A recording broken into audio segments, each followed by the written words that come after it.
Previous lecture में हमने अपने सिलेबस का जो मोस्ट डिफ़िकल्ट या मोस्ट टेक्निकल चैप्टर है, चैप्टर 14 फाइनेंशियल रिस्क मैनेजमेंट, वो स्टार्ट किया।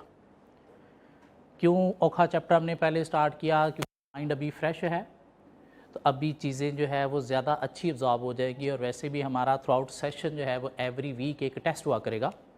हाँ, उसमें करंट जो चल रहा है वो तो चलेगा ही चलेगा, साथ बीच में कभी कभार हमारे कुछ बड़े टेस्ट आया करेंगे, लाइक असेसमेंट टेस्ट आया करेगा, टर्म टेस्ट आया करेगा। तो हम क्या किया करेंगे, इस चैप्टर को हर असेसमेंट, हर टर्म टेस्ट के साथ जो है वो अटैच किया करेंगे, ताकि थ्रू आउट सिलेबस साथ साथ ये फिर से रिपीट होता रहे, रिवाइज होता रहे, तो एंड तक फिर ये अच्छा डेवलप हो जाएगा, ताकि इसका क्वेश्चन हम पेपर में ईजिली अटैम्प्ट करने के काबिल बन जाए। सो फाइनेंशियल रिस्क मैनेजमेंट कि एक बिज़नेस को कुछ फाइनेंशियल रिस्क फेस करना पड़ते हैं। क्या रिस्क फेस करना पड़ते हैं वो हमने प्रीवियस लेक्चर में बातें कर ली। इंटरेस्ट रेट रिस्क फेस करना पड़ता है, कमोडिटी रिस्क फेस करना पड़ता है, फॉरेन एक्सचेंज रिस्क फेस करना पड़ता है। और फॉरेन एक्सचेंज रिस्क क्या होता है कि अगर हम इंपोर्ट या एक्सपोर्ट में इन्वॉल्व हैं, कोई फॉरेन करेंसी में रसीट है, फॉरेन करेंसी में पेमेंट है, तो उधर रेट के चेंज होने से, रेट की फ्लक्चुएशन से जो हमारा नुकसान हो सकता है वो क्या था, फॉरेन एक्सचेंज रिस्क। और वो हम पढ़ रहे थे। और अभी हम क्या पढ़ रहे थे, अभी हम सिर्फ ये देख रहे थे कि कैसे हमने एक करेंसी को दूसरी करेंसी में कन्वर्ट करना है। मीन रेट हमें दिए होते हैं, उसको हमने कैसे कन्वर्ट करना है, सिर्फ और सिर्फ अभी तक हम ये सीख रहे हैं। उस रेट में हमने देखा कि एक होता है हमारे पास कोई स्पॉट रेट। क्या होता है? Spot rate. स्पॉट रेट क्या था? Current rate for immediate transaction, जिसमें एक बाय का रेट होता है, एक सेल का रेट होता है, लेकिन किसके पॉइंट ऑफ व्यू से? एक्सचेंज के पॉइंट ऑफ व्यू से। एक हमने और भी टर्म पढ़ी थी, फॉरवर्ड रेट। फॉरवर्ड रेट क्या था? Current rate for future transaction, जिसके ऊपर आज हम कुछ बातें और भी करेंगे। क्वेश्चन 1 हमने कर लिया था, क्वेश्चन 2 हमने कर लिया था, क्वेश्चन 3 मैंने आपको एज ए होमवर्क दे दिया था। क्वेश्चन 3 आप लोगों को एज ए होमवर्क दे दिया था, ऐसी कोई बात थी? हाँ, क्वेश्चन 3 का पार्ट ए तो हमने कल कर लिया था। बी सी डी अभी हम करते हैं। आपने जो अटेम्प्ट किया है उसको मैच करके चेक भी कर लीजिएगा कि आपने ठीक किया है या नहीं किया। क्वेश्चन में जाने से पहले हमने अपना कल एक गोल्डन रूल डिफाइन किया था। गोल्डन रूल हमने डिफाइन किया था। क्या था हमारा गोल्डन रूल?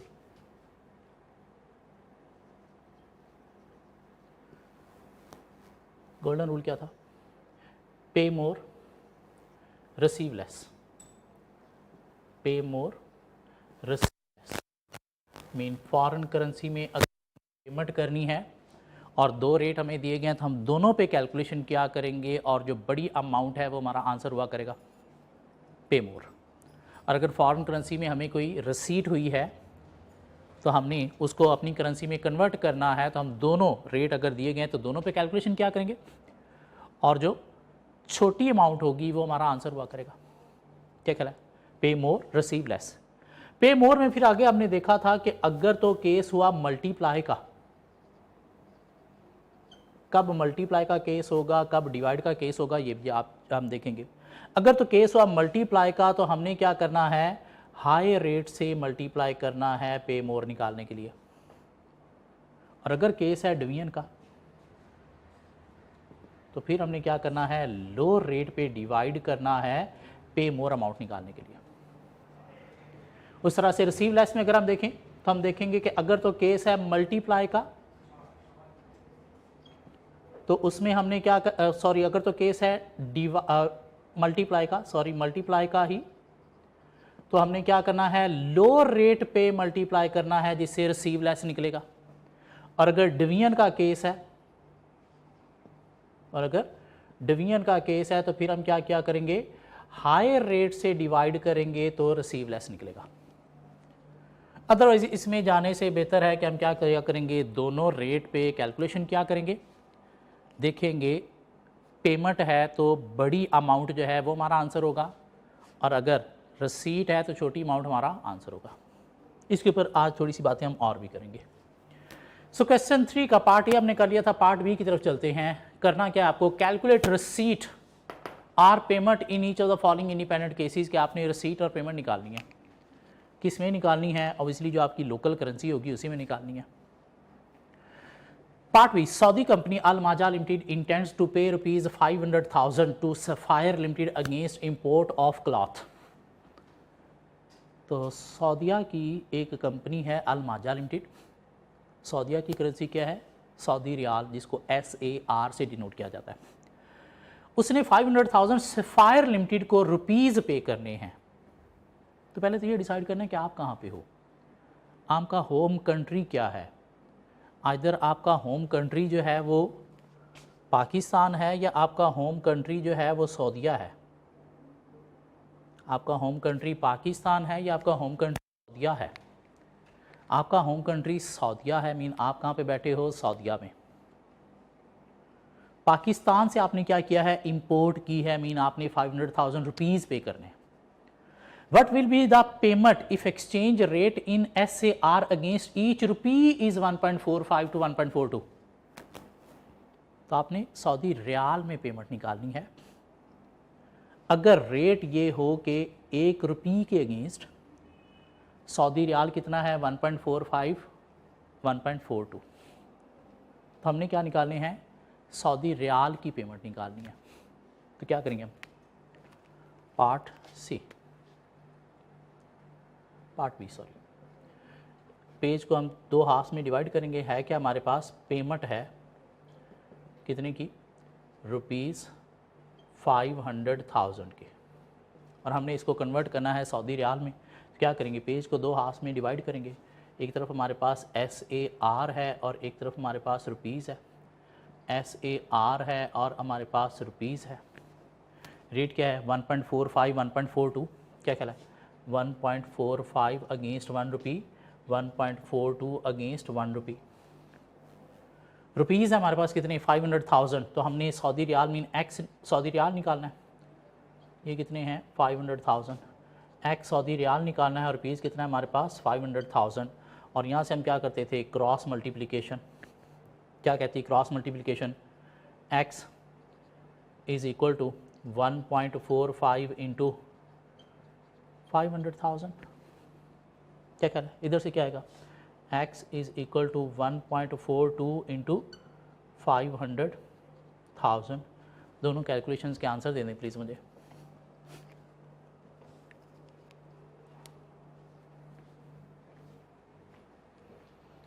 यहाँ से क्या आ गया, x is equal to 725,000 rupees, और यहाँ से क्या आ गया, x is equal to 710,000 rupees. Payment है तो क्या करेंगे, पे मोर। पे मोर की सूरत में क्या आंसर हमारा आएगा, रुपीज़ 725,000।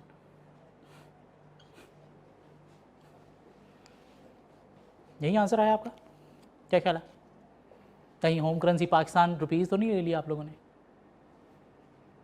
हाँ, रियाल में हमने पेमेंट निकालनी है, नहीं रुपीज़ नहीं, रियाल में। तो रियाल क्या बनेंगे, SAR सऊदी रियाल। क्या ख्याल है, चलिए आगे।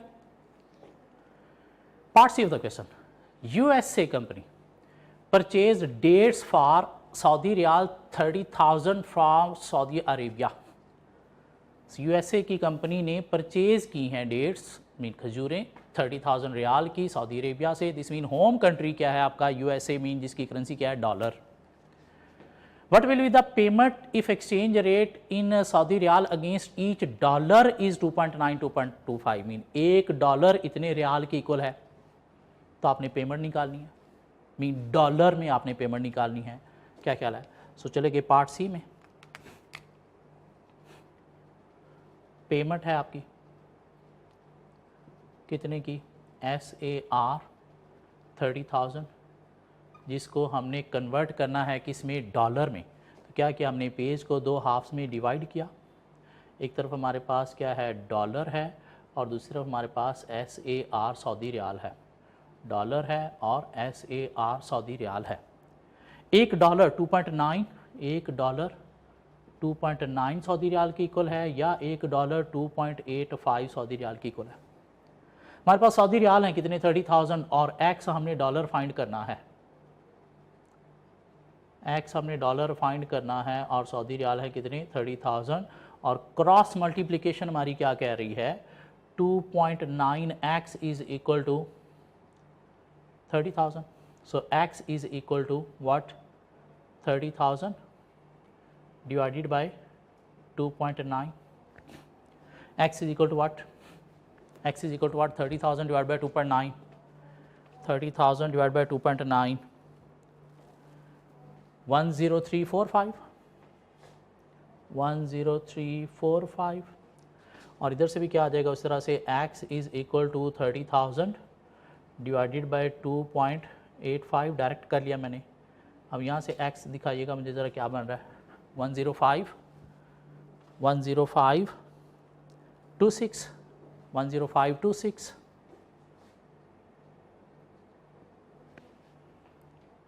पेमेंट है तो पे मोर. डॉलर कितने? 10526. ये हमारा आंसर बन गया. क्या ख्याल? यही था answer. Part D, USA company sold cakes to Germany for 500,000 euro. USA की कंपनी ने जर्मनी में केक सेल किए हैं 5,000 यूरो के. दिस मीन रिसीट है 500,000 यूरो की, जिसको हमने यूएसए मीन डॉलर में कन्वर्ट करना होगा. मीन होम कंट्री हमारी डॉलर है. But will be the receipt if exchange rate of dollar against euro is 0.458. Exchange of dollar against euro is 0.0458 to 0.0462. अब जहाँ से सिर्फ मुझे ये बता दें कि 1 क्या है, डॉलर है या फिर यूरो है. 1 क्या है, डॉलर है या फिर यूरो है. Exchange rate of dollar against euro. Euro का मतलब क्या? 1 यूरो इतने डॉलर के इक्वल है. 1 यूरो इतने डॉलर के इक्वल है. तो पार्ट डी में हम आ गए और यहाँ से शायद पेमेंट नहीं, अब यहाँ पे क्या है? रसीट है. और कितने की रसीट है? 500,000 यूरो की. यूरो की करेंसी ये है जिसको हमने डॉलर में कन्वर्ट करना है. क्या ख्याल है? और 2 रेट दिए गए हैं. तो एक तरफ हमारे पास डॉलर है और एक तरफ यूरो है. एक तरफ डॉलर है और एक तरफ यूरो है. रेट क्या है हमारे पास? 1 डॉलर नहीं 1 यूरो. 1 यूरो इक्वल है कितने डॉलर के? 0.0458. 0.0458. 1 यूरो इक्वल है कितने डॉलर के? 0.0462 के. और हमारे पास क्या है? 500,000 यूरो हैं और हमने एक्स मीन डॉलर निकालना है. एक्स मीन डॉलर निकालना है और 500,000 यूरोज़ हैं हमारे पास. और क्रॉस मल्टीप्लिकेशन हमारी क्या कह रही है? X is equal to 0.0458 into 500,000. X is equal to 0.0462 into 500,000. तो दोनों साइडों से प्लीज़ मुझे x का आंसर दे दें. x का आंसर दे दें प्लीज़.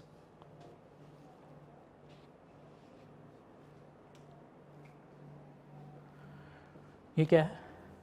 229,000. क्या कहला है? और ये क्या है? 223,100. देखिएगा यही आंसर है. 229,000 229,000 है 2,900 है. 100 होगा. 22900 और ये भी क्या होगा? 23,100. अब क्या है? रिसीव है तो क्या करेंगे? Receive less pay more. Receive less छोटी अमाउंट कौन सी है? 22,900 या 23,100? 22,900. तो क्या करेंगे? डॉलर 22,900. ये हमारा क्या बनेगा? आंसर बनेगा. क्या ख्याल है जी? यहां तक चीज़ें कुछ कवर होती हैं. मीन 2 रेट अगर हमें दिए होंगे तो हम क्या क्या करेंगे? दोनों रेट पे कैलकुलेशन क्या करेंगे? पेमेंट है तो क्या क्या करेंगे? पे मोर. बड़ी अमाउंट हमारा आंसर हुआ करेगा. पेमेंट बड़ी अमाउंट हमारा आंसर हुआ करेगा. रिसीट है तो रिसीव लेस मीन छोटी अमाउंट हमारा आंसर हुआ करेगा और छोटी अमाउंट आंसर। एक रेट दिया हो तो फिर तो सिंपल सी बात है, फिर तो एक ही कैलकुलेशन करेंगे और उससे जो अमाउंट आएगी वही हमारा आंसर हुआ करेगा, जैसे क्वेश्चन नंबर 2 में था। लेकिन अगर 2 रेट दिए गए हैं तो फिर हमें दोनों पे कैलकुलेशन करनी है, और पेमेंट की सूरत में बड़ी अमाउंट आंसर और रिसीट की सूरत में छोटी अमाउंट आंसर। गोल्डन रूल क्या था हमारा? पे more receive less, pay more receive less. अब यहां पे देखिएगा, पे मोर में अगर आपको पता चला मल्टीप्लाई का केस है, यहां से पता चला मल्टीप्लाई का केस है, तो मल्टीप्लाई के केस में आप बड़ी अमाउंट से जब मल्टीप्लाई करोगे तो आपका आंसर निकलेगा। और इधर अगर आप देखो तो 1.45 1.42 में से बड़ा रेट कौन सा था? 1.45। क्या कह रहा है? तो आपका आंसर भी इसी साइड वाला ही आया है। इधर देखो, इधर भी मल्टीप्लाई का केस था, नहीं इधर डिवीजन का केस था, ये मल्टीप्लाई का केस था। बड़ा रेट कौन सा है? 0.0458 या 0.0462? 0.0458 बड़ा रेट है। क्या कह रहा है? तो मल्टीप्लाई बड़े रेट से ही आपका आंसर आया। लेकिन अगर पेमेंट की हम बात करें तो पेमेंट में क्या है? डिवाइजन का अगर केस आ गया पे मोर की सूरत में तो लो रेट से डिवीजन का आपका आंसर आएगा। और इधर से अगर आप देखो तो ये डिवीजन का केस था। 2.9 2.85 छोटा रेट कौन सा है? 2.85। क्या कह रहा है? तो आपका आंसर 2.85 वाली साइड से आएगा। ये बात समझ आती है? मतलब आप अगर चाहो तो एक कैलकुलेशन भी कर सकते हो, लेकिन उसके लिए पहले देखना पड़ेगा कि इधर मल्टीप्लाई का केस है या डिवीजन का केस है। अगर तो मल्टीप्लाई का केस है तो क्या करोगे? पे मोर निकालने के लिए बड़े रेट से मल्टीप्लाई करोगे। हाँ, डिवीजन करनी तो छोटे रेट से डिवीजन करोगे। हाँ, अगर रिसीट है तो रिसीव लेस निकालने के लिए अगर मल्टीप्लाई का केस है तो आपको क्या करना पड़ेगा? छोटे रेट से मल्टीप्लाई करना पड़ेगा। और अगर डिवीजन का केस है तो फिर आपको क्या करना पड़ेगा? बड़े रेट से डिवाइड करना पड़ेगा। लेकिन छोटे बड़े रेट में मल्टीप्लाई डिवीजन जाने से बेहतर है कि इस पंगे को ख़त्म कर दो। कैसे? 2 रेट दिए गए हैं, दोनों पे कैलकुलेशन करो, 2 आंसर आ गए। इसमें से हमारा आंसर फाइनल कौन सा है? पेमेंट की सूरत में बड़ा अमाउंट और रसीट की सूरत में छोटा अमाउंट। ये बात समझ आती है? सो अभी हमने क्या किया? क्वेश्चन 1 2 3 में हमने फाइनेंशियल रिस्क मैनेजमेंट नहीं पढ़ी। अभी हमने सिर्फ और सिर्फ उसकी बेस बनाई है कि ये जो रेट दिए होते हैं इसके अकॉर्डिंगली एक करेंसी को दूसरी करेंसी में कन्वर्ट कैसे करते हैं, कैसे पता चलता है कि इधर हमने रेट से अमाउंट को मल्टीप्लाई करना है या हमने रेट से अमाउंट को डिवाइड करना है, वो इससे पता चलता है। दोनों करेंसी लिखो, देखो उसमें से 1 कौन सा है, दूसरा कौन सा है और आपके पास क्या है और फाइंड क्या करना है। तो उससे क्रॉस मल्टीप्लिकेशन से आपको पता चल जाएगा कि इधर आपने मल्टीप्लाई करना है या फिर डिवीजन की तरफ जाना है। यहाँ तक बात समझ आती? हाँ, एक छोटी सी बात और करते हैं। हमें ये जो कोटेशन मिलती है एक्सचेंज से, रेट मिलता है, इसमें हमें 2 तरह की कोट्स मिलती हैं। एक होती है डायरेक्ट कोट और एक होती है इनडायरेक्ट कोट।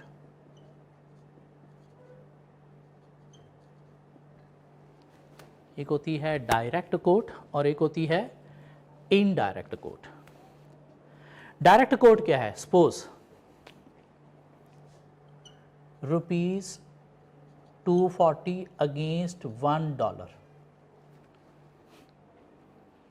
ये क्या है? Direct quote.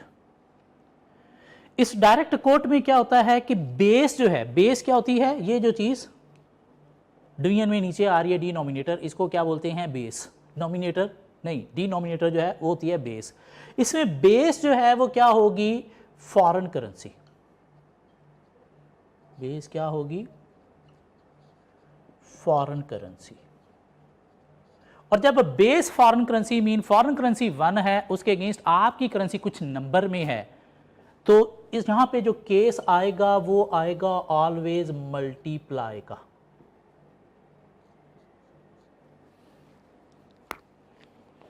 मीन जब आपकी होम करेंसी नहीं, फॉरेन करेंसी 1 है, तो वहां पे केस क्या आएगा? मल्टीप्लाई का। और इस कोड को क्या बोलते हैं? डायरेक्ट कोड का। पार्ट बी में आप सऊदीया में बैठे थे, क्या कहला है, फॉरेन करेंसी क्या है, रुपीस, और वो क्या है 1, तो मल्टीप्लाई का केस आया। पार्ट डी की अगर हम बात करें तो यहां पे भी आप बैठे थे कहां पे, यूएसए में, क्या कहला है, और फॉरेन करेंसी क्या है, यूरो, और फॉरेन करेंसी क्या है, बेस मीन 1, तो इसमें भी क्या आया, मल्टीप्लाई का केस आया। तो ऐसी कोड को हम नाम क्या देते हैं, डायरेक्ट कोड का। एक होती है इनडायरेक्ट कोड। इनडायरेक्ट कोड क्या होगी, सपोज $0.75 अगेंस्ट 1 रुपीज। आप पाकिस्तान में बैठे हो और बेस में क्या होगी आपकी होम करेंसी, इसमें क्या होगी बेस, होम करेंसी, फॉरेन नहीं। तो यहां पे ऑलवेज जो होगा वो क्या होगा, डिवीजन का केस आएगा। पार्ट सी को अगर आप देखो, यूएसए में बैठे हो, आपकी होम करेंसी क्या है, डॉलर, और यहां पे देखो तो ईच डॉलर मीन आपकी होम करेंसी 1 है, मीन बेस है। और जब आपकी होम करेंसी बेस है तो वहां पे केस मल्टीप्लाई का नहीं, क्या आएगा, सी डिवीजन का केस आएगा, सी डिवीजन का केस आएगा। सो कोट जब आपको मिलती है अगर, तो आपकी होम करेंसी बेस है, मीन 1 है, क्यों, बेस क्या होती है 1, उस सूरत में क्या है, इनडायरेक्ट कोट मीन डिवीजन का केस होगा। और अगर कोट आपको मिली है उसमें फॉरेन करेंसी बेस है, मीन 1 है, उसके अगेंस्ट आपकी करेंसी कुछ नंबर में है, तो उस सूरत में केस कौन सा होगा, डिवीजन का नहीं, मल्टीप्लाई का। और अगर डायरेक्ट इनडायरेक्ट कोट आपने पहचान ली तो फिर ये अप्लाई कर दोगे। पे मोर की सूरत में बड़े रेट से मल्टीप्लाई करोगे, छोटे रेट से डिवाइड करोगे। रिसीव लेस की सूरत में छोटे रेट से मल्टीप्लाई करोगे डायरेक्ट कोट की सूरत में, और अगर इनडायरेक्ट कोट है तो फिर बड़े रेट से डिवाइड करोगे। हाँ, इस पढ़ने से बेहतर है क्या दोनों कैलकुलेशन कर लो, क्यों पेपर के अंदर अभी तो ये चीज़ आसान लग रही है, पेपर के अंदर जब आपने कोई 16-17 चैप्टर पढ़ के जाने हैं तो वहाँ पे हर चैप्टर का नॉलेज आपने रखना है माइंड में, सिर्फ एक चैप्टर नहीं, तो वहाँ पे ये चीज़ हो सकता है थोड़ी सी वीक हो जाए। कोड डायरेक्ट है, इनडायरेक्ट है, वो गोल्डन रूल में डिवाइड मल्टीप्लाई से करना था, छोटे रेट से करना था, बड़े से करना था, उस पंगे में पढ़ने से बेहतर है कि 1 मिनट एक्स्ट्रा लगाओ, 2 रेट दिए गए हैं, दोनों से कैलकुलेशन करो, पेमेंट है तो बड़ी वाली अमाउंट आंसर, रसीट है तो छोटी वाली अमाउंट आंसर, यूँ ले लो। हाँ, थोड़ा नॉलेज मैंने आपको दे दिया कि ये इसका मतलब क्या है, डायरेक्ट इनडायरेक्ट कोड क्या होती है, वो हमने थोड़ा देख लिया, क्या कह रहा। चलें जी, अब मूव होते हैं आगे। अब फाइनेंशियल रिस्क मैनेजमेंट की कुछ बातें करते हैं, फाइनेंशियल रिस्क मैनेजमेंट की कुछ बातें करते हैं। सपोज मेरा एक मोबाइल का बिजनेस है, मैं क्या करता हूँ, बाहर से मोबाइल नया जो भी लॉन्च होता है वो सबसे पहले मैं यहाँ पे मार्केट में ला के बेचता हूँ। मेरे पास कुछ ऐसे कस्टमर हैं जो चाहते हैं कि सबसे पहले नया मोबाइल हमारे हाथ में आना चाहिए। अब मुझे पता चला कि आज से कोई 3 माह बाद एप्पल एक नया आईफोन 15 जो है वो लॉन्च करने जा रहा है, और मेरे पास कोई 8-10 ऐसे कस्टमर हैं कि इधर मैं मोबाइल लाऊंगा, अभी मैं शॉप पे नहीं भी लेके गया, रातों रात तो मेरे घर से भी आके मुझसे ले जाएंगे। कितने में ले जाएंगे, जितनी भी पैसे मैं कहूँगा उतने में ले जाएंगे। क्यों, इन लोगों को नया मोबाइल सबसे पहले इनके हाथ में चाहिए शो मारने के लिए। क्यों, कुछ लोग जो है वो एज ए स्टेटस सिंबल नया मोबाइल अपने पास रखते हैं, शो के लिए रखते हैं, शायद उनकी उतनी यूजेज नहीं है। लेकिन मेरा मोबाइल का बिज़नेस है, कहाँ पे है, सपोज़ लाहौर की एक हफीज़ सेंटर मार्केट है, उसके अंदर मोबाइल का बिज़नेस है, और मुझे नज़र आ रहा है कि आज से 3 माह बाद एप्पल एक नया आईफोन 15 लॉन्च करने जा रहा है, और मेरे पास 10 कस्टमर ऐसे हैं कि जिनको मैंने वो मोबाइल देना है और मुझे इंपोर्ट करना है। अब मोबाइल इंपोर्ट करने के लिए मुझे बाहर से इंपोर्ट करनी है तो डॉलर चाहिए। नॉर्मली एप्पल जो है वो अपना मोबाइल जब भी नया लॉन्च करता है तो कोई $1000 पे लॉन्च करता है। हाँ, आगे मेमोरी बढ़ेगी तो इसलिए अमाउंट भी बढ़ती चली जाएगी, अदरवाइज़ नॉर्मल लाइक 128 GB का आईफोन 15 अगर आएगा तो मेरा माइंड ये कह रहा है कि $1000 का एक मोबाइल होगा। दिस मीन 3 माह बाद मैंने क्या करना है, कोई 10 नए मोबाइल इंपोर्ट करने हैं और उसके लिए मुझे चाहिए $10,000।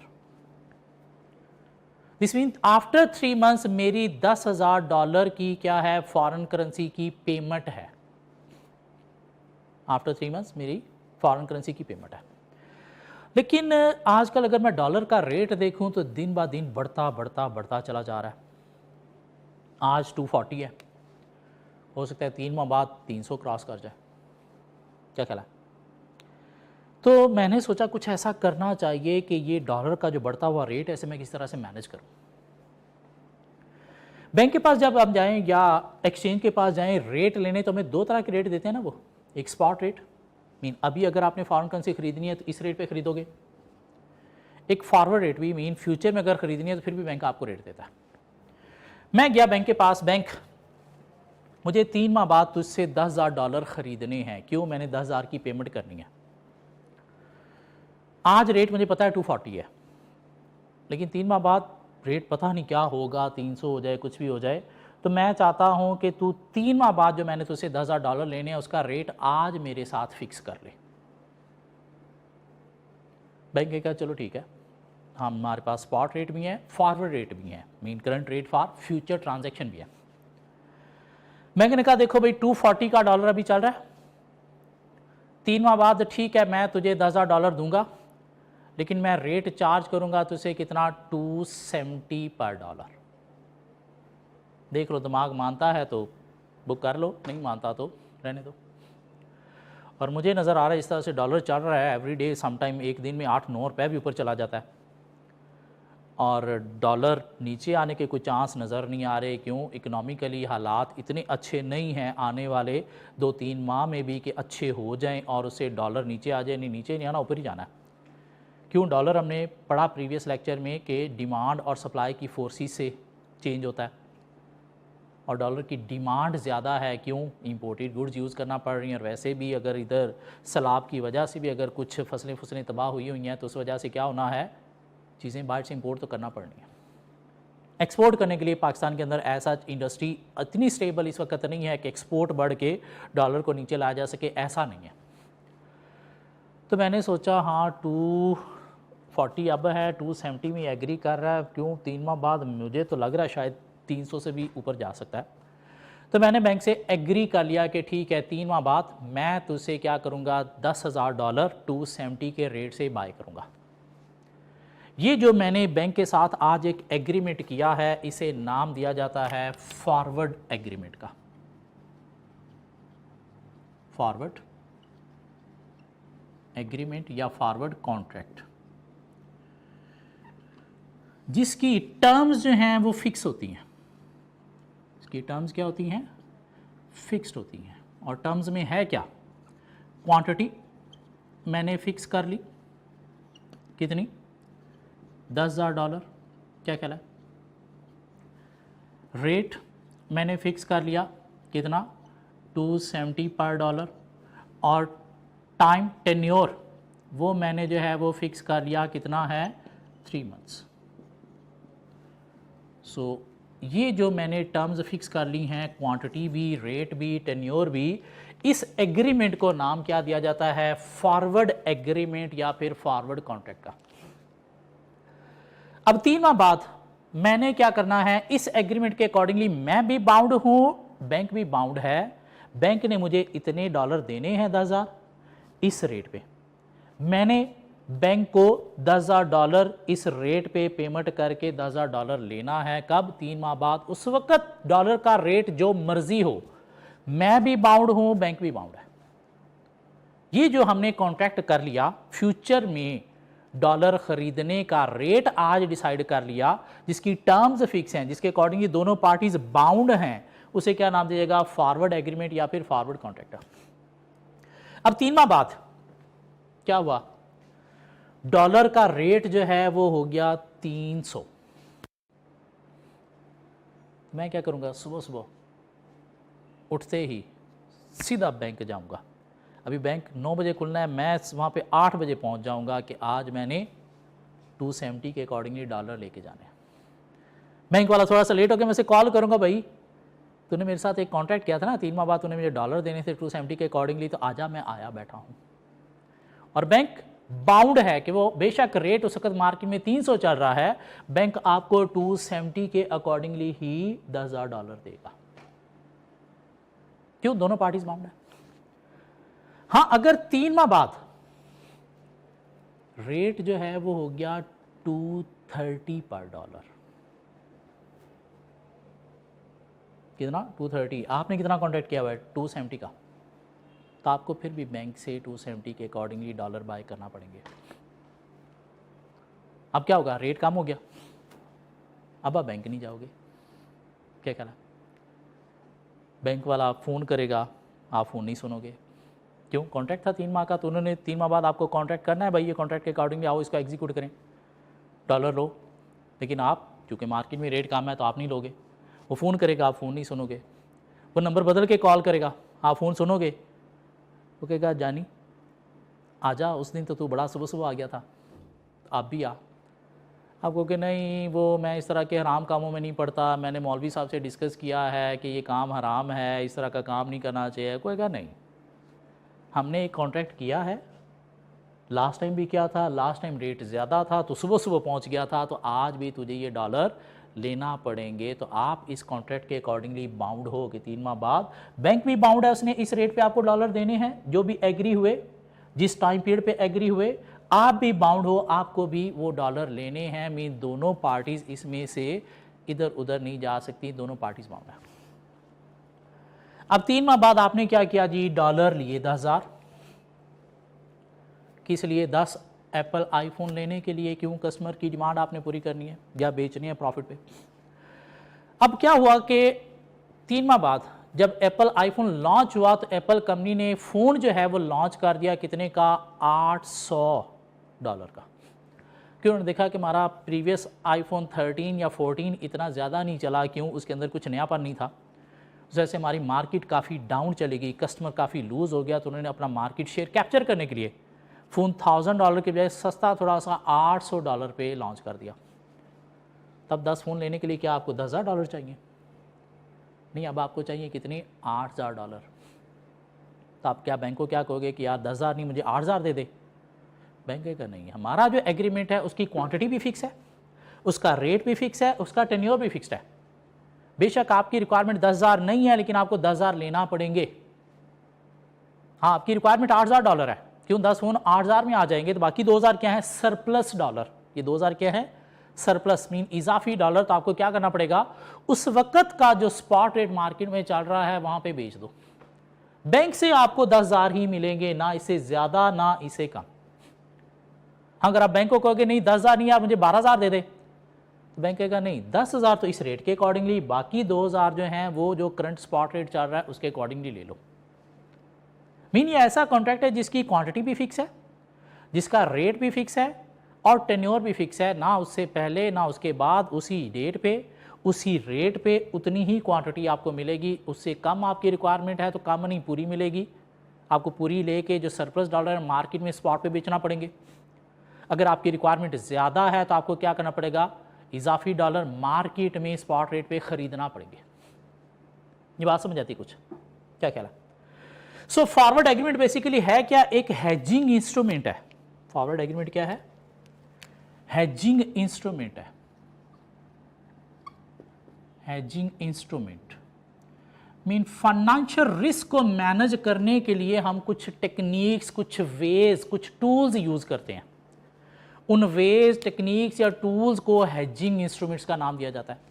उनमें से एक टूल, एक टेक्निक क्या है? फॉरवर्ड एग्रीमेंट के आज आप फ्यूचर की जो डॉलर की बाइंग है वो बैंक के साथ जाके एग्री कर लो, जिसकी क्वांटिटी, रेट, टेन्योर फिक्स हो जाएगा और उसके अकॉर्डिंगली बैंक और आप दोनों बाउंड हो जाओगे।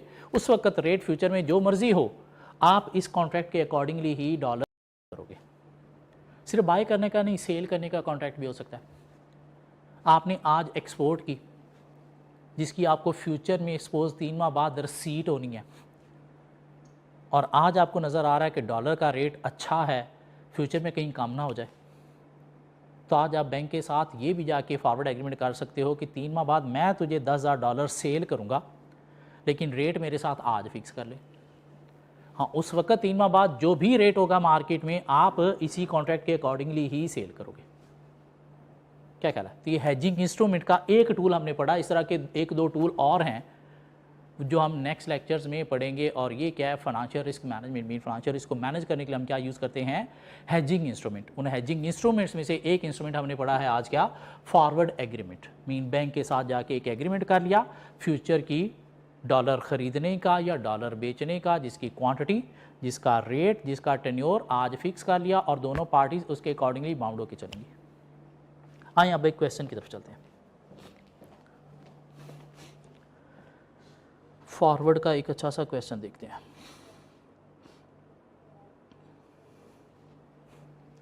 Question number 4।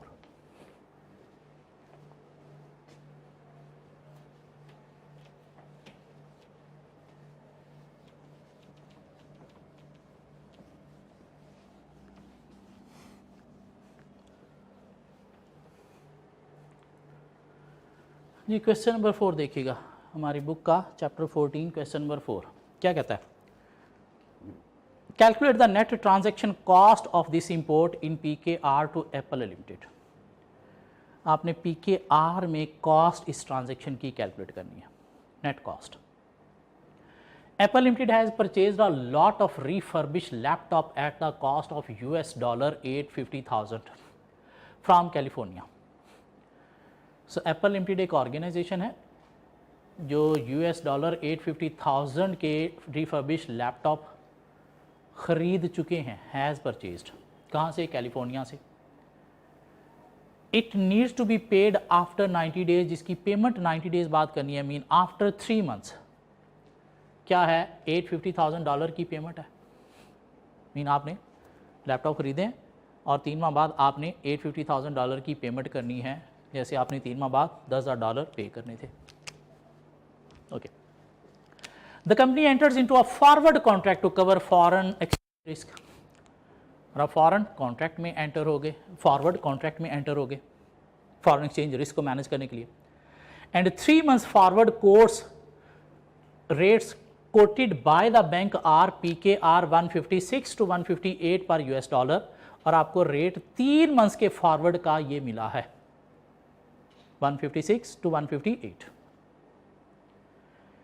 पर $। मीन आप कहाँ पे हो? पाकिस्तान में। पाक रुपी आपकी करेंसी है और $, फॉरेन करेंसी है, फॉरेन करेंसी बेस है। दिस मीन कोड कौन सी है?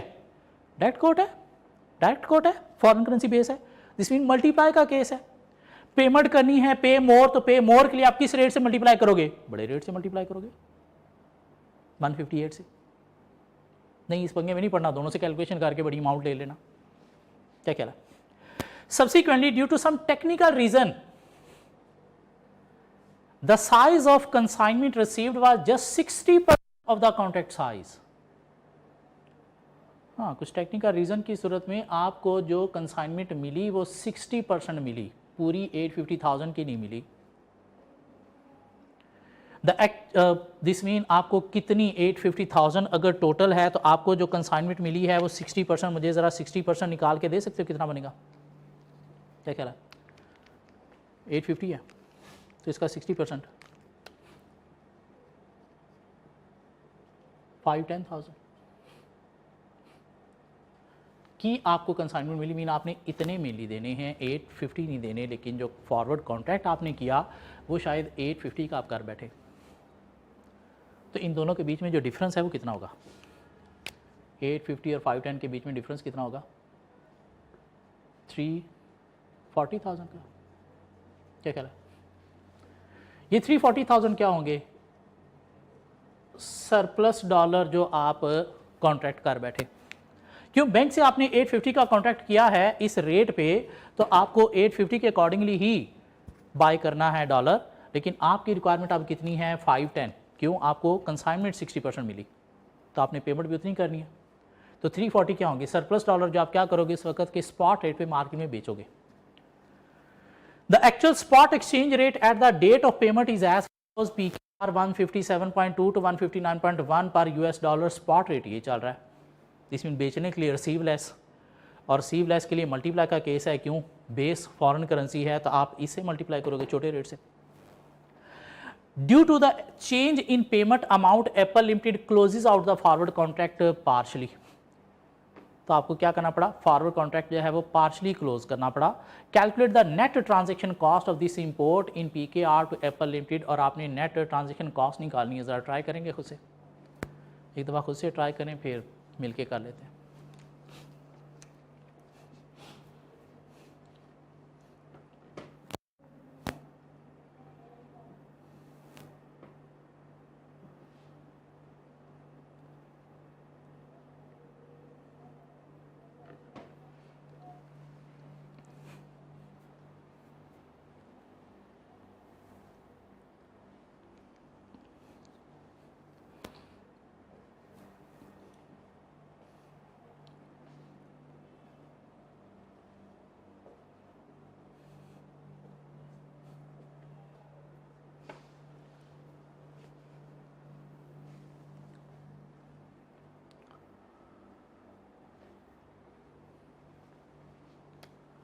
जी क्वेश्चन नंबर 4 देखिएगा ज़रा, आपका जो फॉरवर्ड एग्रीमेंट है वो है कितना, $850,000 का, ऐसी है, $850,000 का। जो एक्चुअल पेमेंट आपको करनी है वो कितनी है, वो आपको करनी है सर 60%। कितनी हमने निकाली, $510,000। तो जो डिफरेंस है वो कितना है, $340,000 का। इसे हम नाम देंगे कि ये क्या था, ओवर हेज था।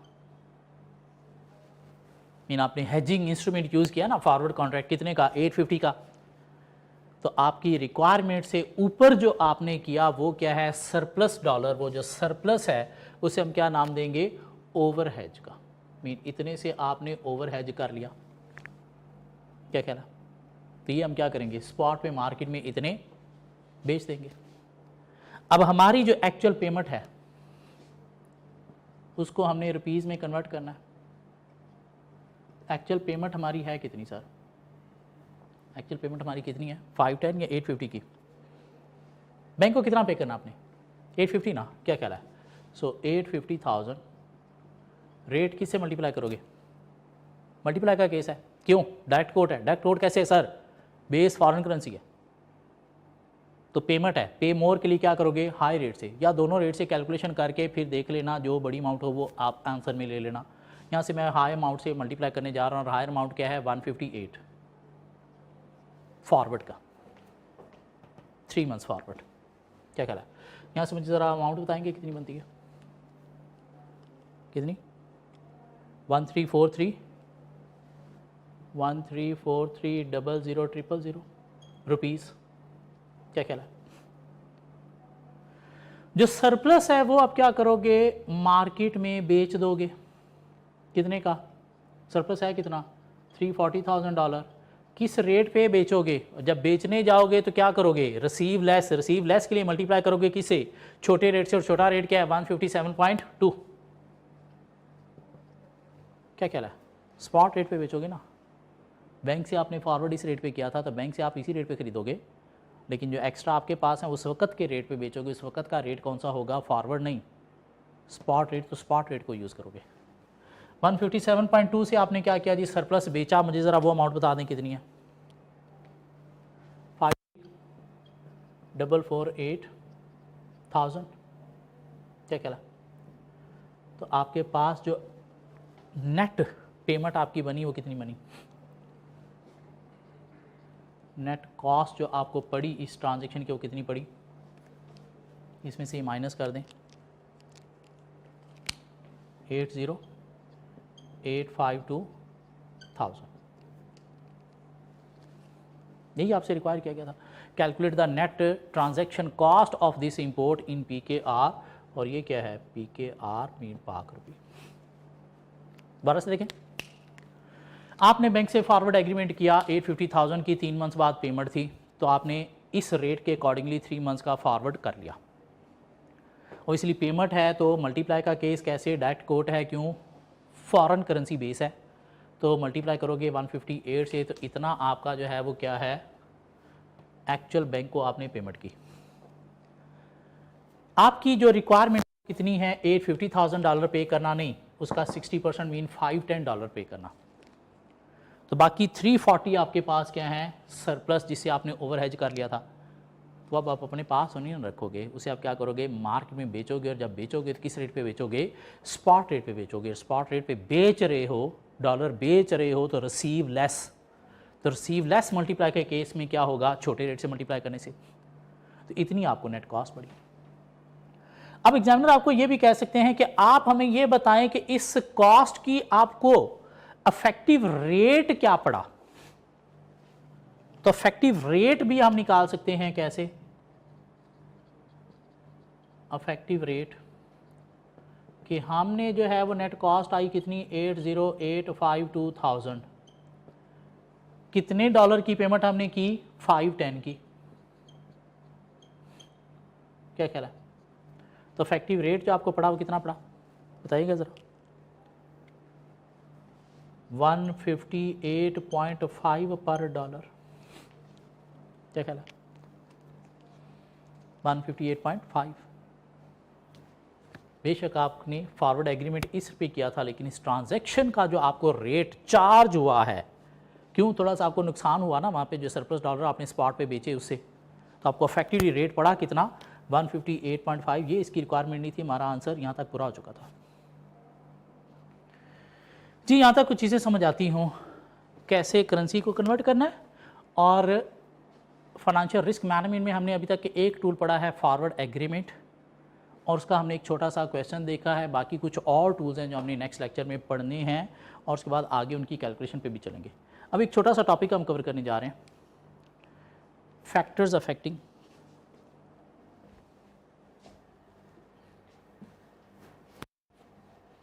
थोड़ी थोड़ी थ्योरी भी साथ कवर करते चले जाते हैं ना। फैक्टर्स अफेक्टिंग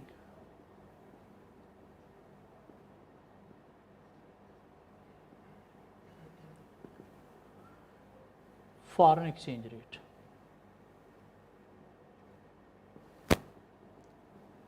कि ऐसे कौन से फैक्टर्स हैं जो फॉरेन एक्सचेंज रेट को अफेक्ट करते हैं, मीन जिनकी वजह से डॉलर अप जाता है। मीन डॉलर ऊपर जा रहा है, क्यों जा रहा है वो देखने की हम कोशिश करते हैं। कहते हैं जी एक फैक्टर है जिसे हम नाम देते हैं balance of payment. Balance of payment नाम सुना हुआ है? क्या ख्याल है? इंपोर्ट और एक्सपोर्ट का डिफरेंस, इसे हम बोलते हैं बैलेंस ऑफ पेमेंट का। ये या तो सरप्लस होता है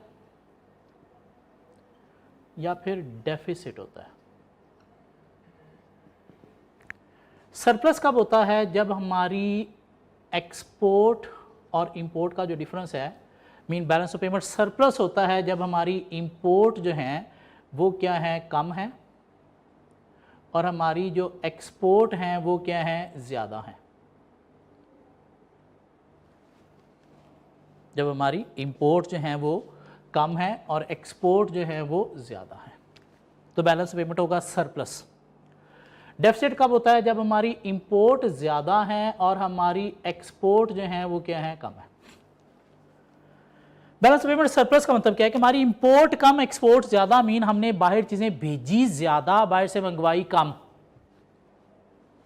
भेजी ज़्यादा, बाहर से मंगवाई कम। दिस मीन हमने बाहर से पैसे लेने ज़्यादा हैं, देने कम हैं। मीन नेट में हमने बाहर से पैसे लेने हैं। क्या ख्याल है? और जब नेट में हमने बाहर से पैसे लेने हैं, बाहर वालों ने देने हैं, तो उन्होंने कैसे देने हैं? हमें हमारा पाक रुपये बाय करके देने हैं, जिससे क्या होगा, डॉलर की सप्लाई होगी, पाक रुपये की डिमांड होगी, तो सूरत में डॉलर नीचे जाएगा, पाक रुपये ऊपर जाएगा। बैलेंस ऑफ पेमेंट डेफिसिट का मतलब क्या है कि हमारी इंपोर्ट ज़्यादा है, एक्सपोर्ट कम है, जो पाकिस्तान के साथ मसला है। हम बाहर चीज़ें भेजते कम हैं, बाहर से मंगवाते ज़्यादा हैं, तो नेट में हमने बाहर पैसे देने हैं, और जब देने हैं तो कैसे देने हैं, डॉलर बाय करके देने हैं, और जब डॉलर बाय करके देने हैं तो डॉलर की डिमांड बढ़ने से डॉलर का रेट क्या हो रहा है, अप जा रहा है। ये बात समझ आती? बैलेंस ऑफ पेमेंट एक फैक्टर है जिसका फॉरेन एक्सचेंज रेट के ऊपर इम्पैक्ट आता है। मीन डॉलर का रेट कम या ज़्यादा होने का इम्पैक्ट किसकी वजह से है, बैलेंस ऑफ पेमेंट की सूरत में। Balance of payment mean export और इंपोर्ट का डिफरेंस। इस तरह से एक और फैक्टर भी है, वो क्या है, इन्फ्लेशन। ये भी फॉरेन एक्सचेंज रेट को अफेक्ट करता है। इन्फ्लेशन क्या है? General rise in price level, general rise in price level. अब अगर हमारे कंट्री में इन्फ्लेशन हाई है, मीन प्रोडक्ट की प्राइसेस क्या हैं, ज़्यादा हैं, तो इससे हमारी एक्सपोर्ट बढ़ेगी या कम होगी? कम हो जाएगी। क्यों? हमारी चीज़ें बाहर जब लोगों को महंगी नज़र आएंगी तो वो हमारी चीज़ें नहीं, किसी और कंट्री की अपनी लोकल चीज़ें खरीदना शुरू कर देंगे। और जब हमारी अपनी प्रोडक्ट की प्राइसेस हाई हैं तो लोग क्या करेंगे, लोकल चीज़ों को नहीं, इंपोर्ट को ज़्यादा प्रेफर करेंगे। क्यों? इंपोर्ट उन्हें चीप नज़र आ रही होगी। तो इससे क्या होगा, एक्सपोर्ट कम, इंपोर्ट ज़्यादा, तो इससे भी क्या होगा, डॉलर ऊपर जाएगा। तो ये भी एक फैक्टर है जो फॉरेन एक्सचेंज रेट को अफेक्ट कर रहा है। क्या ख्याल है? इस तरह से एक और फैक्टर भी है, और वो क्या है, इंटरेस्ट रेट।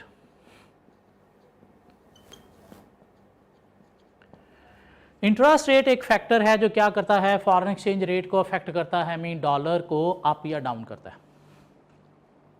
हमारे कंट्री में इस वक्त देखा जाए तो पूरी दुनिया में सबसे ज़्यादा शायद इंटरेस्ट रेट चल रहा है।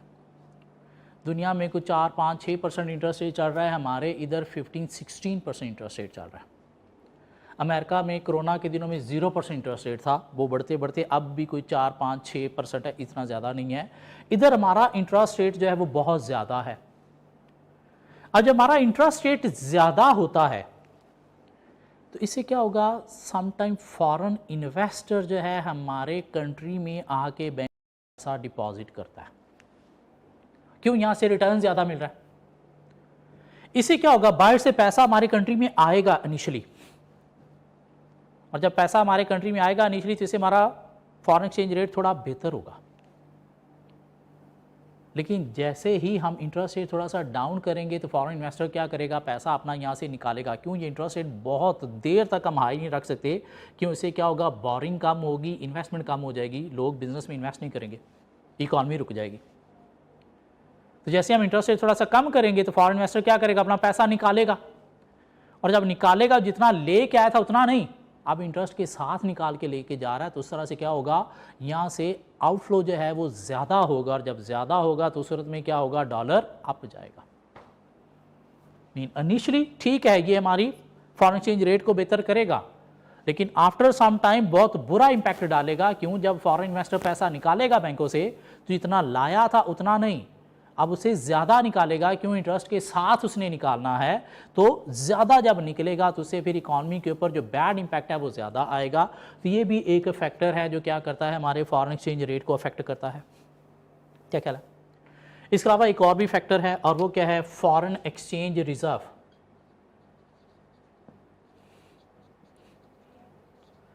हमने कहीं प्रीवियस लेक्चर में कि फॉरेन एक्सचेंज रेट जो है वो दो तरह के होते हैं, फिक्स्ड और फ्लक्चुएटिंग। फ्लक्चुएटिंग जो पाकिस्तान में चल रहा है through free forces of demand and supply of foreign currency. Fix, कुछ कंट्री ने अपने फॉरेन एक्सचेंज रेट को फिक्स रखा हुआ है। वो फिक्स कैसे रखते हैं, फॉरेन एक्सचेंज रिजर्व के थ्रू। मीन फॉरेन करेंसी के उन्होंने रिजर्व अपने पास रखे हुए हैं, और देखते हैं जैसे ही फॉरेन करेंसी की मार्केट में डिमांड बनती है वो रिजर्व से क्या करते हैं, उतनी सप्लाई दे देते हैं मार्केट में, और रेट मेंटेन रह जाता है। सप्लाई आती मार्केट में, उतना वो खरीद के रिजर्व में रख लेते हैं, जिससे रेट क्या हो जाता है, मेंटेन रह जाता है। तो ये भी एक फैक्टर है कि कंट्री के पास अगर फॉरेन एक्सचेंज रिजर्व अच्छे हैं तो इससे भी क्या कर सकते हैं, फॉरेन एक्सचेंज रेट को मेंटेन रख सकते हैं। जो पाकिस्तान में कुछ अर्सा पहले हिसाक डार साहब कर रहे थे 106 पे, उन्होंने काफ़ी साल जो है वो डॉलर को मेंटेन रखा हुआ था।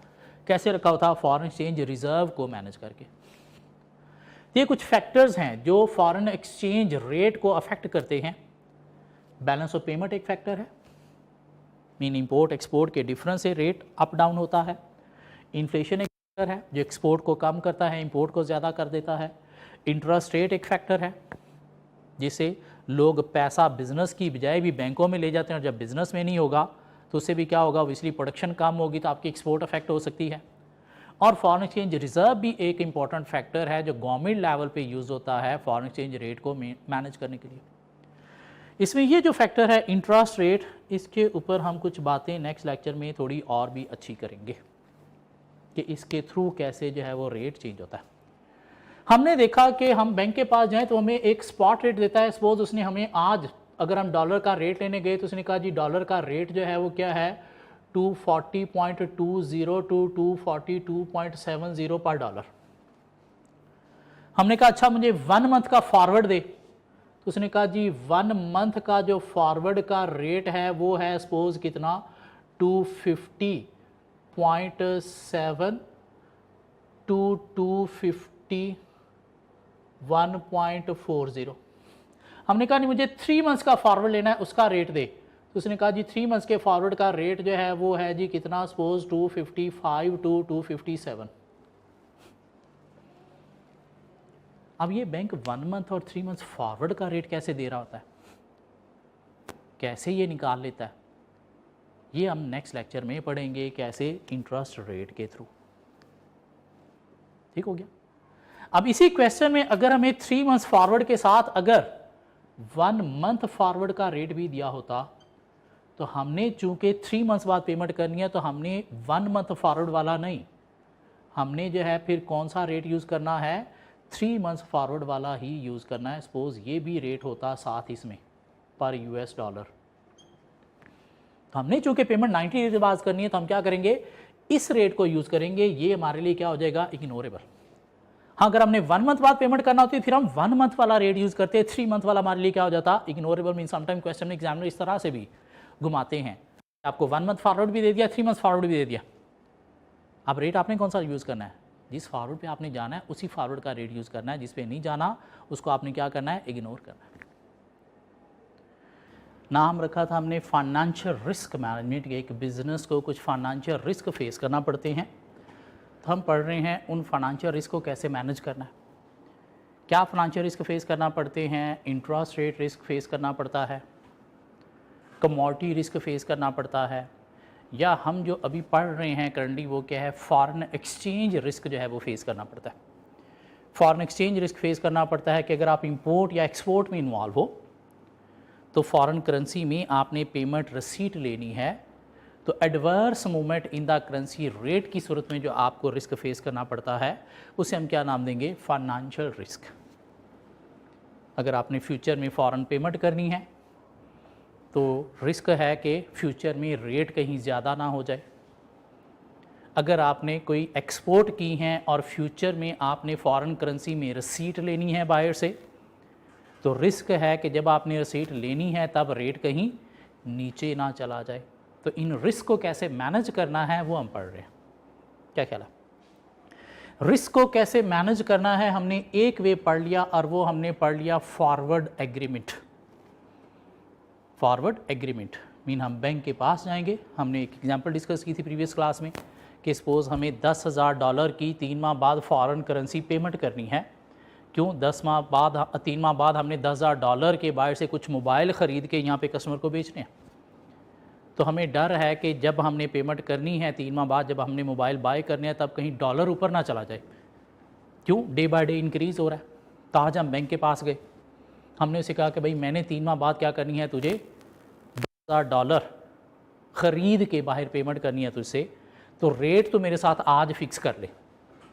तो बैंक ने वो जो 3 माह बाद आपको डॉलर बेचने हैं उसका रेट आज जब फिक्स कर लिया तो इसे हमने नाम क्या दिया था फॉरेन एग्रीमेंट का, जिसमें टर्म्स फिक्स होंगी। क्या टर्म्स फिक्स होंगी, क्वांटिटी कितने डॉलर आपने बाय करने हैं वो फिक्स होगा, रेट फिक्स होगा और साथ टेन्योर भी फिक्स होगा। और उस डेट पे बैंक और आप दोनों बाउंड हो कि जो भी फॉरवर्ड एग्रीमेंट हुआ है उसके अकॉर्डिंगली आप लोगों ने ट्रांजैक्शन एग्जीक्यूट करनी है। उस वक्त मार्केट में स्पॉट रेट चाहे जो मर्जी हो, आपको फॉरवर्ड एग्रीमेंट के अकॉर्डिंगली ही बैंक क्या करेगा डील करेगा। ना तो बैंक उससे आगे पीछे हो सकता है और ना आप आगे पीछे हो सकते हो। सपोज आज रेट 240 है, आपको फॉरवर्ड मिला 3 माह का 250। अब 3 माह बाद रेट बेशक चला जाए 280 पे या 300 पे, आप डॉलर बाय करोगे किस रेट पे 250 पे जो आपका बैंक के साथ एग्री हुआ है। कवर कर लिया ये हमने फॉरवर्ड एग्रीमेंट। क्या ख्याल है, फिर हमने प्रीवियस लेक्चर में कुछ बातें स्टार्ट की। क्या बातें हमने स्टार्ट की कि फॉरेन एक्सचेंज रेट को कुछ फैक्टर्स अफेक्ट करते हैं। फॉरेन एक्सचेंज रेट को कुछ फैक्टर्स अफेक्ट करते हैं। क्या फैक्टर्स अफेक्ट करते हैं? बैलेंस ऑफ पेमेंट एक factor G. Foreign exchange rate को कुछ फैक्टर्स अफेक्ट करते हैं। क्या फैक्टर्स अफेक्ट करते हैं? बैलेंस ऑफ पेमेंट, जिसका फेवरेबल अनफेवरेबल होना क्या करता है? फॉरेन एक्सचेंज रेट को अफेक्ट करता है। इन्फ्लेशन अफेक्ट करता है। क्या कह रहा है? फॉरेन एक्सचेंज रिजर्व जो है वो अफेक्ट करते हैं। Demand and supply of foreign currency भी अफेक्ट करती है। और हमने प्रीवियस क्लास में पढ़ा कि इंटरेस्ट रेट भी एक फैक्टर है जो फॉरेन एक्सचेंज रेट को अफेक्ट करता है।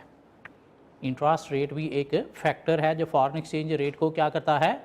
अफेक्ट करता है। बेसिकली ये इंटरेस्ट रेट नहीं है, इसको हम नाम देंगे इंटरेस्ट रेट पैरिटी जो है वो एक फैक्टर है जो फॉरेन एक्सचेंज रेट को अफेक्ट करता है।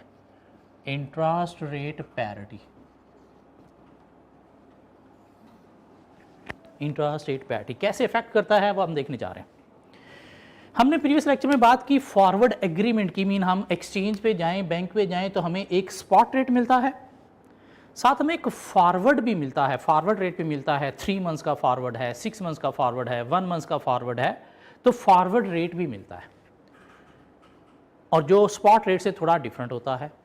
जैसे हम बैंक के पास फॉरवर्ड एग्रीमेंट करने गए तो उसने हमें क्या दिया? फॉरवर्ड का रेट दिया।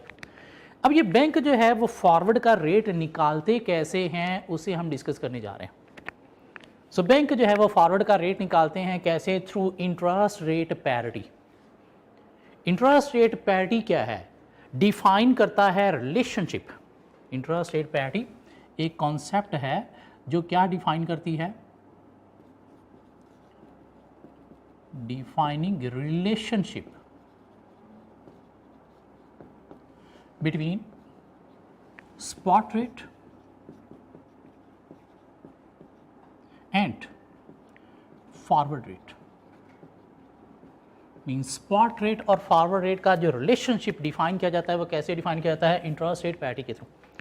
मीन बैंक जो हमें फॉरवर्ड का रेट देता है फॉरवर्ड एग्रीमेंट करते वक्त, उसमें क्या करता है? बैंक इंटरेस्ट रेट्स को यूज़ करता है और उससे हमें फॉरवर्ड का रेट निकाल के देता है। कैसे निकाला जाता है वो हम सीखने जा रहे हैं। ठीक हो गया? Suppose for example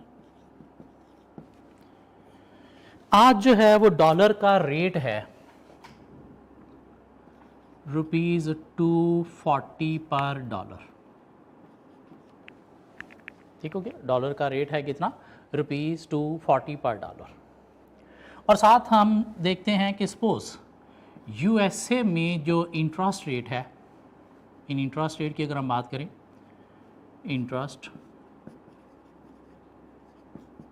rate in USA की अगर हम बात करें वो है सपोज आज 4% और इंटरेस्ट रेट इन पाकिस्तान जो है वो है सपोज आज 10%।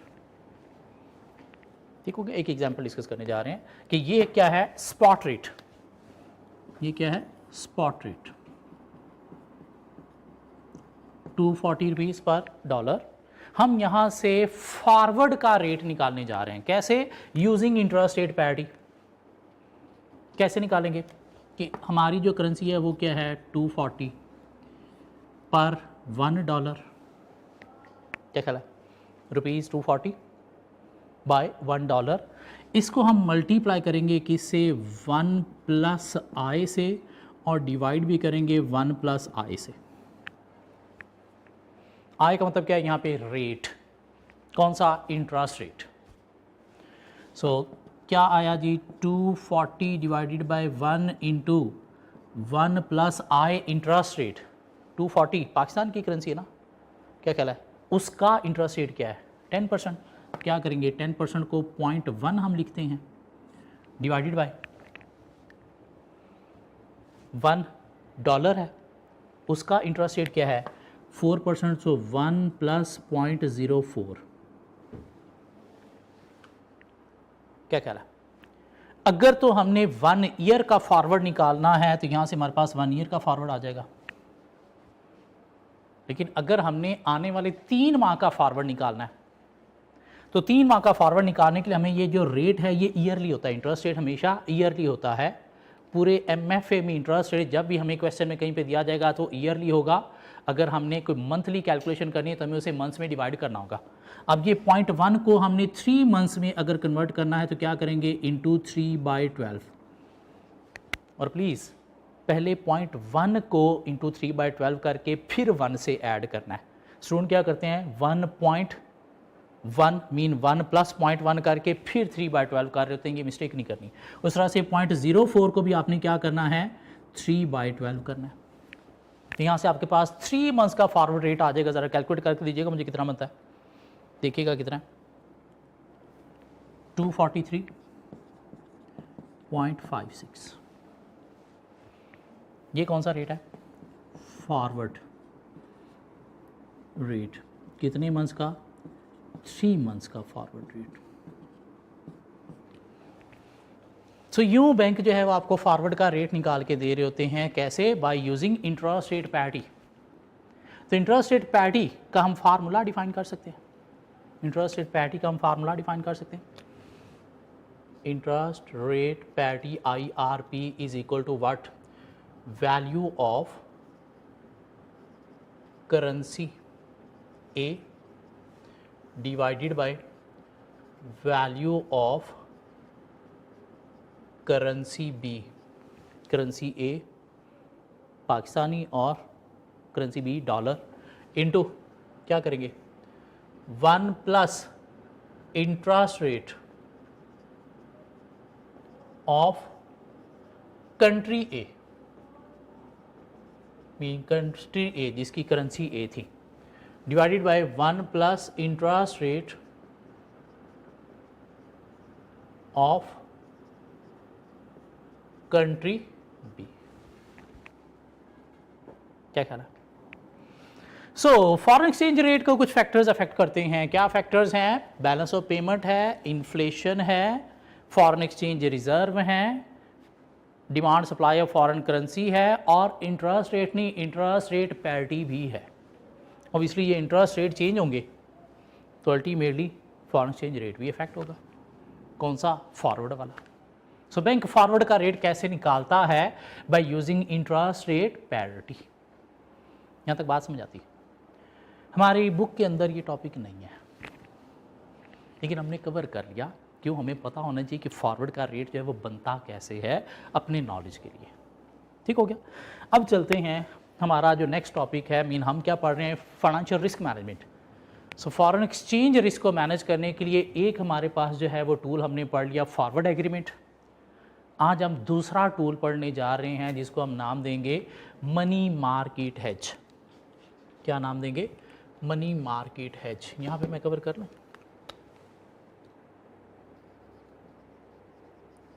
Money market hedge.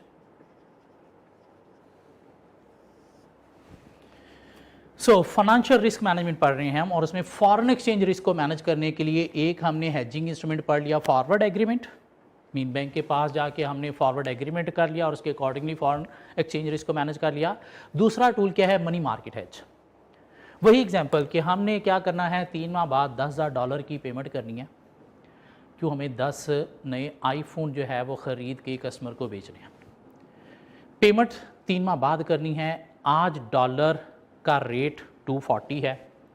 हमें नज़र आ रहा है कि 3 माह बाद डॉलर का रेट बहुत ज़्यादा हाई हो सकता है।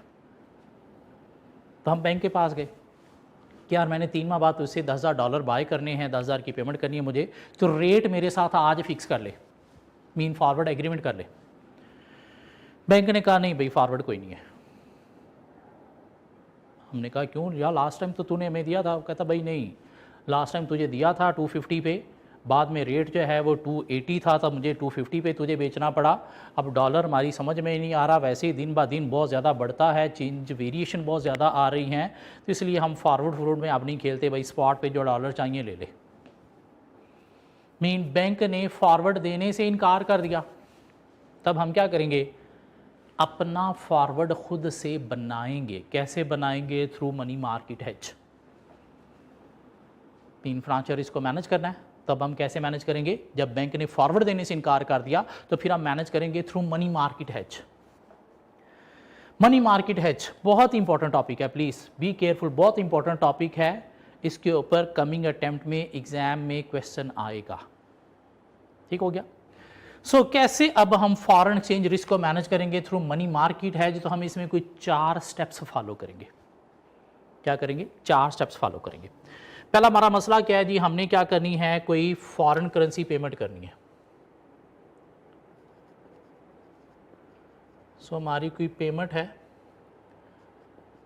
फॉरेन करेंसी में, कितने मंथ बाद? सपोज 3 मंथ्स बाद। 3 मंथ्स बाद हमारी फॉरेन करेंसी में पेमेंट है। तो हम क्या करेंगे जी, नंबर 1 हम क्या करेंगे, क्रिएट करेंगे फॉरेन करेंसी एसेट। हम क्रिएट करेंगे क्या? Foreign currency asset. कैसे फॉरेन करेंसी एसेट क्रिएट करेंगे? नंबर 2, डिपॉजिट करेंगे एक फॉरेन करेंसी अकाउंट में इतने डॉलर, आज के 3 माह बाद वो इतने बन जाए जितनी हमने पेमेंट करनी है। क्या करेंगे हम? एक फॉरेन करेंसी अकाउंट में इतने डॉलर रखेंगे कि 3 माह बाद वो उतने बन जाए जितनी हमने पेमेंट करनी है। हमने पेमेंट करनी है सपोज $10,000, तो हम क्या करेंगे, एक डॉलर अकाउंट खोल के उसमें इतने डॉलर रखेंगे, डिपॉजिट करेंगे कि 3 माह का इंटरेस्ट अटैच होने के बाद वो कितने बन जाए? 10,000 बन जाए। ये अमाउंट कैसे निकालोगे? ये अमाउंट कैसे निकालोगे कि हमने $10,000 नहीं, इतने डॉलर के 3 माह बाद इंटरेस्ट के बाद वो उतने बन जाए जितनी हमने पेमेंट करनी है। तो क्या करेंगे, हम इस 10,000 की प्रेजेंट वैल्यू निकाल लेंगे। कैसे निकाल लेंगे? 10,000 divide by 1 plus I. Dollar का इंटरेस्ट रेट कितना है? 4%। क्यों? हम डॉलर अकाउंट में डिपॉजिट करने जा रहे हैं ना, क्या ख्याल है? तो 4% मीन 0.04, 3 माह के लिए इंटू 3/12। तो यहाँ से हमारे पास एक अमाउंट आ गई क्या? $9,900 के। आज हम क्या करेंगे, एक फॉरेन करेंसी अकाउंट में $9,900 डिपॉजिट करेंगे। आज 9,900 डिपॉजिट करेंगे, 3 माह का इंटरेस्ट लगने के बाद वो कितना बन जाएगा? 10,000। मीन वो मुर्गी 3 माह अंडे देगी, तो अंडे देने के बाद उसकी वैल्यू कितनी हो जाएगी? 10,000। अब ये $9,900 हम क्या करेंगे कि फॉरेन करेंसी एसेट क्रिएट करेंगे। एसेट का मतलब क्या है? एक अकाउंट में रखेंगे। कहां से? हमारे पास तो है ही नहीं पैसे। इसे हम ट्रांसफर करेंगे फ्रॉम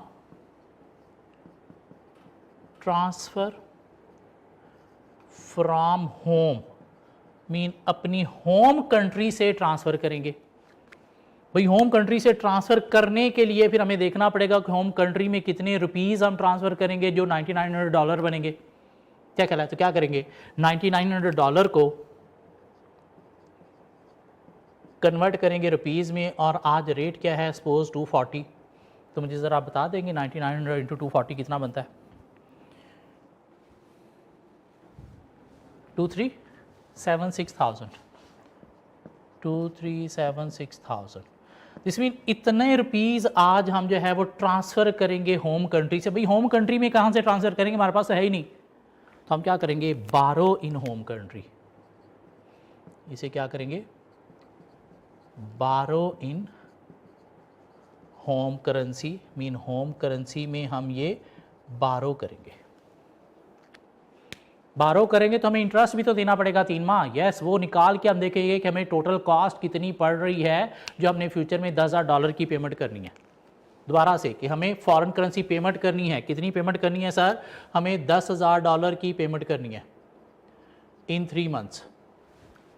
तो हम क्या करेंगे, आज एक फॉरेन करेंसी एसेट क्रिएट करेंगे। मीन एक फॉरेन करेंसी अकाउंट में $10,000 इतने डॉलर रखेंगे कि वो 3 माह इंटरेस्ट लगने के बाद कितने बन जाए जितनी हमने पेमेंट करनी है, मीन 10,000 बन जाए। तो वो अमाउंट हमने कैसे निकाली? 10,000 की प्रेजेंट वैल्यू निकाली, 9,900 इंटरेस्ट रेट को यूज़ करते हुए। कौन सा इंटरेस्ट रेट? फॉरेन करेंसी में, फॉरेन कंट्री वाला इंटरेस्ट रेट जो कितना था? 4%। कहाँ से हम ये $9,900 जो है वो डिपॉजिट करेंगे? होम कंट्री से ट्रांसफ़र करेंगे। तो ट्रांसफ़र करने के लिए हमें कितने रुपीज़ चाहिए? स्पॉट रेट पे। मीन ये कौन सा रेट है? स्पॉट रेट पे हमने कन्वर्ट किया तो 2376,000 हमें जो है रुपीज़ ट्रांसफ़र करना होंगे। अब वो कहाँ से ट्रांसफ़र करेंगे? वो हम बारो करेंगे इन होम करेंसी। तो बारो करेंगे तो उसमें हम इंटरेस्ट भी देंगे, तो उसके बाद देखेंगे हमें टोटल कॉस्ट पड़ कितनी रही है। तो आप देखिएगा ज़रा, हम बारो जो है वो करेंगे कितने सर, 2,376,000, और उस पर हम क्या करेंगे, इंटरेस्ट भी देंगे, और इंटरेस्ट कितना बनेगा 2,376,000 इंटू होम कंट्री का इंटरेस्ट रेट कितना है। होम कंट्री का इंटरेस्ट रेट है हमारे पास कितना, 10%, क्या ख्याल है। सो इंटू 10%, क्या ख्याल है। 10% को 0.1 भी मैं कह सकता हूँ। 3 माह के लिए, तो इसको 3 माह में कन्वर्ट करने के लिए इंटू 3/12 भी करोगे आप। ये ज़रा इंटरेस्ट मुझे बता दोगे कितना बनता है। 3 माह जो आप इंटरेस्ट दोगे कितना बन रहा है, 59,400, क्या ख्याल है, 59,400। इन दोनों अमाउंट्स को अगर आप ऐड कर दो तो आपको जो है वो बन जाएगी टोटल कॉस्ट कितनी, 0,0,400, ये कितना बन गया 5, 7, 5, 12, 3, 4, 2, 2, 4, 3, 5, 400, ज़रा चेक कीजिएगा, 2, 4, 3, 5, 400, क्या ख्याल है। दिस मीन आपको कॉस्ट पड़ेगी इतने रुपीज़, किस चीज़ की, ये $10,000 की जो आपने 3 माह बाद पेमेंट करनी है। तो ज़रा ये भी देख सकते हैं कि किस रेट पे हमें ये पेमेंट पड़ेगी। तो इफेक्टिव रेट निकालने के लिए इसको हम क्या करेंगे, डिवाइडेड बाय कितने डॉलर हमने पेमेंट करनी थी, 10,000। तो 10,000 पे हम डिवाइड करेंगे तो आपके पास आ जाएगा 243.55, इसे हम क्या नाम देंगे, इफेक्टिव रेट जो आपको पड़ेगा इस सारी ट्रांजैक्शन का। हम बैंक के पास गए कि भाई हमें फॉरवर्ड चाहिए, बैंक ने देने से इनकार कर दिया, तो हम अपना फॉरवर्ड बना रहे हैं कैसे, मनी मार्केट हेज के थ्रू। और अपने फॉरवर्ड का जो हमें रेट पड़ा वो कितना पड़ा, 243.55। बैंक ने जो लास्ट टाइम हमें 3 मंथ्स का फॉरवर्ड दिया था उसका रेट क्या था, 243.56। तो ऑलमोस्ट सेम, मिलता जुलता ही बना, क्या ख्याल है। अगर हमने फॉरेन करेंसी पेमेंट करनी है तो क्या करेंगे, आज हम एक फॉरेन करेंसी एसेट क्रिएट करेंगे। कैसे, एक फॉरेन करेंसी अकाउंट डिपॉजिट करेंगे इतनी अमाउंट के 3 माह इंटरेस्ट लगने के बाद वो उतने बन जाएं जितनी हमने पेमेंट करनी है। तो जितनी पेमेंट करनी है उसकी हमने प्रेजेंट वैल्यू निकाली और वो क्या बनी 9900। दिस मीन 9900 आज हम फॉरेन करेंसी अकाउंट में डिपॉजिट करेंगे, जो 3 माह का इंटरेस्ट लगने के बाद कितना बन जाएगा, 10,000। तो डिपॉजिट कहाँ से करेंगे, होम कंट्री से ट्रांसफ़र करेंगे। होम कंट्री से ट्रांसफ़र करने के लिए $9900 हमें कितने रुपीज़ चाहिए, तो वो हमने पहले देखा जी, रुपीज़ हमें इतने चाहिए। ये रुपीज़ हम कहाँ से लेंगे, होम कंट्री में बारो करेंगे, उस पर इंटरेस्ट देंगे 3 माह का, क्या ख्याल है। उसमें होम कंट्री का इंटरेस्ट रेट यूज़ करेंगे जो 10% था। तो हमें टोटल जो कॉस्ट पड़ेगी 3 माह बाद, ये जो हमने $10,000 देने हैं वो कितनी पड़ेगी, इतनी। उधर से हमने इंटरेस्ट कमाया, इधर से हमने इंटरेस्ट दिया भी, तो हमें इफेक्टिव रेट क्या पड़ा इस पूरी ट्रांजैक्शन का, तो हमें जो इफेक्टिव रेट पड़ा वो कितना पड़ा, 243.55 पर डॉलर। बात समझ आती है। सो फॉरेन एक्सचेंज रिस्क को मैनेज करना है तो हमारे पास एक टूल है कि हम बैंक से जाके फॉरवर्ड एग्रीमेंट कर लें, आज एक रेट तय कर लें, उस रेट पे हमने फ्यूचर की करेंसी बाय करके पेमेंट करनी है। फ्यूचर में रेट चाहे जो मर्जी हो। अगर बैंक फॉरवर्ड देने से इनकार कर दे तो फिर हम क्या करेंगे, अपना फॉरवर्ड बनाएंगे, और अपना फॉरवर्ड बनाने के लिए हमने क्या करना है, मनी मार्केट हेज एक टूल यूज़ करना है। कि अगर फॉरेन करेंसी पेमेंट है तो 4 स्टेप्स हैं, क्रिएट फॉरेन करेंसी एसेट, उसमें डिपॉजिट करो इतनी अमाउंट के 3 माह बाद वो इतनी बन जाए जितनी हमने पेमेंट करनी है, वो अमाउंट होम करेंसी में कन्वर्ट करो, क्यों, यहाँ से हमने ट्रांसफ़र करनी है। कैसे ट्रांसफ़र करनी है, बारो करके, हाँ उसके ऊपर हम इंटरेस्ट भी देंगे, तो हमें टोटल कॉस्ट जो पड़ेगी $10,000 की, कितनी पड़ेगी, इतने रुपीज़। नहीं, एग्जामिनर कहता है कि आप बताएं कि आपको रेट क्या पड़ा इस ट्रांजैक्शन का, तो रेट भी हम इफेक्टिव निकाल सकते हैं कि इतनी कॉस्ट है $10,000 की, तो ये हमें जो है वो 243.55 रुपीज़ पर डॉलर रेट पड़ेगा इस ट्रांजैक्शन का। क्या ख्याल है, यहाँ तक बात समझ आती। चलें आगे, क्या ख्याल है, चलिए थोड़ा और आगे मूव होते हैं। एक क्वेश्चन की तरफ चलते हैं, इसके ऊपर 1-2 क्वेश्चन देखते हैं आज। अच्छे से एक दो क्वेश्चन देखते हैं। क्वेश्चन नंबर 6 मिलेगा, प्लीज क्वेश्चन नंबर 6 देखिएगा।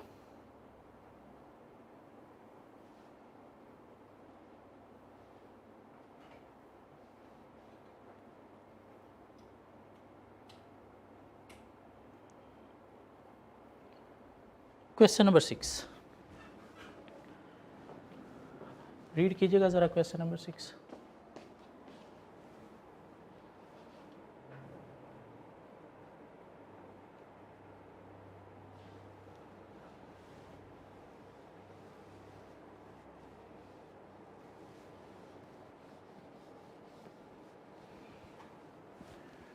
A UK company owes a Japanese supplier yen 3.5 million, which is payable in 3 months time. Mean हमारी जो होम कंट्री है वो यूके है और हमने 3.5 मिलियन डॉलर जो है वो एक जापानीज सप्लायर को पे करने हैं इन 3 मंथ्स टाइम। डॉलर नहीं, येन पे करने हैं। The spot exchange rate per 1 pound is 7.5509 to 7.5548, दो रेट दिए गए पर पाउंड। हमारी होम कंट्री यूके है, पाउंड मीन होम करेंसी 1 है। कोर्ट डायरेक्ट होगी या इनडायरेक्ट होगी? Indirect court. डिवीजन का केस, पेमेंट है, पे मोर के लिए क्या करोगे? डिवाइड करोगे। डिवाइड करते वक्त छोटे रेट से या बड़े रेट से? छोटे रेट से डिवाइड करोगे। नहीं सर समझ नहीं आती हमें इस चीज़ की, चलो दोनों कैलकुलेशन कर लेंगे। The company can borrow in sterling for 3 months at 8.60% per annum. Mean home currency में आप बारो कर सकते हो इस रेट पे, and can deposit yen for 3 months at 10% पर एनम। और जापान में आप डिपॉजिट कर सकते हो इस इंटरेस्ट रेट पे। सिर्फ फॉरेन करेंसी एसेट क्रिएट करना है, डिपॉजिट करना है, होम करेंसी में बारो करना है, तो आपको बारो के और डिपॉजिट के रेट भी उसने दे दिए इंटरेस्ट रेट, जैसे 4% 10% था हमारी एग्जांपल में। What is the cost in sterling pound with a money market hedge? तो आपने क्या करना है? टोटल कॉस्ट निकालनी है मनी मार्केट हेज के through. And what effective forward rate would this represent? और उसके बाद रेट भी निकालना है। गुड लक एवरीबॉडी, ट्राई करें प्लीज़। वही जो एग्जाम्पल हमने की है उसको देखते हुए प्लीज़ ट्राई कर दें, उसी एग्जाम्पल को देखते हुए ट्राई कर दें।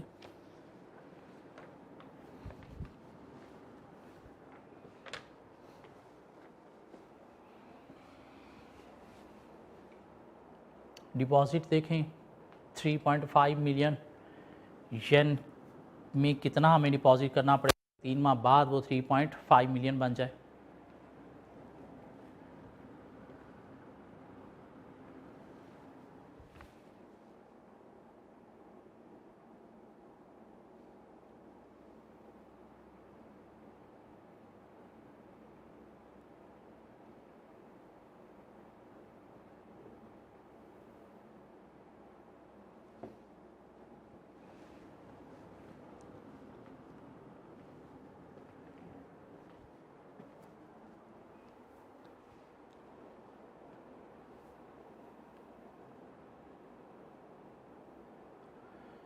जी, पेमेंट है in foreign currency. Payment in foreign currency कितनी? येन 3.5 मिलियन की इन 3 months टाइम। ऐसी है। तो number 1 create foreign currency asset. आप भी ये लिखोगे आंसर के अंदर, वरना भूल जाओगे करना क्या। अब डिपॉजिट करने हैं हमने इतने येन के, 3 माह बाद इंटरेस्ट खाने के बाद वो मुर्गी 3.5 मिलियन बन जाए। क्या करा है? तो क्या करेंगे? 3.5 मिलियन की प्रेजेंट वैल्यू निकालेंगे। कैसे? 3.5 मिलियन है हमारे पास, डिवाइडेड बाय 1 प्लस आई। अब येन का जो इंटरेस्ट रेट है वो कितना है? 10%। क्या कह रहा है? 10%।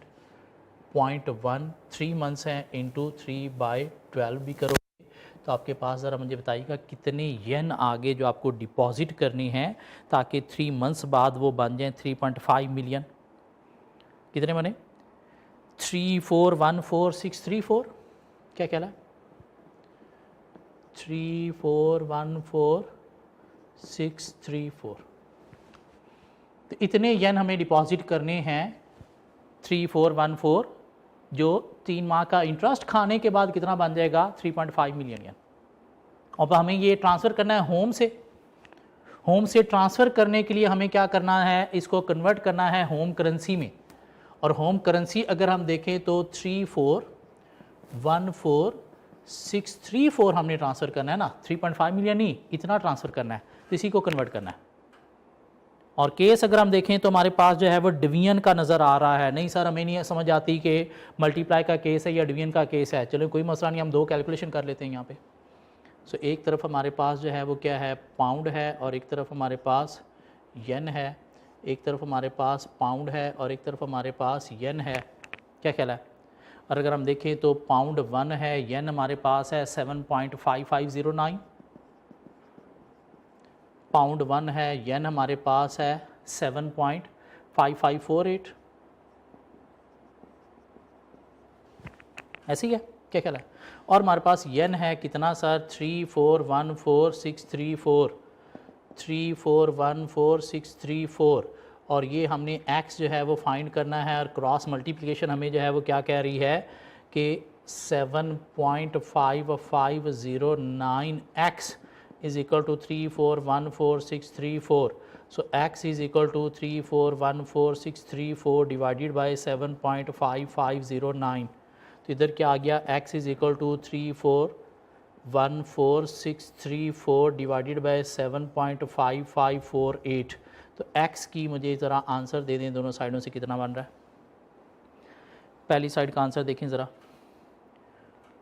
कितना 452215, 452215। और दूसरी साइड का आंसर देखिएगा जी। दूसरी साइड का आंसर मुझे बताइएगा ज़रा कितना बन रहा है, 451982, 451982। पेमेंट है पे मोर 452215 या 451 ये। सो क्या आ गया हमारे पास यहाँ पे 452215, ये क्या आ गया, पाउंड आ गया।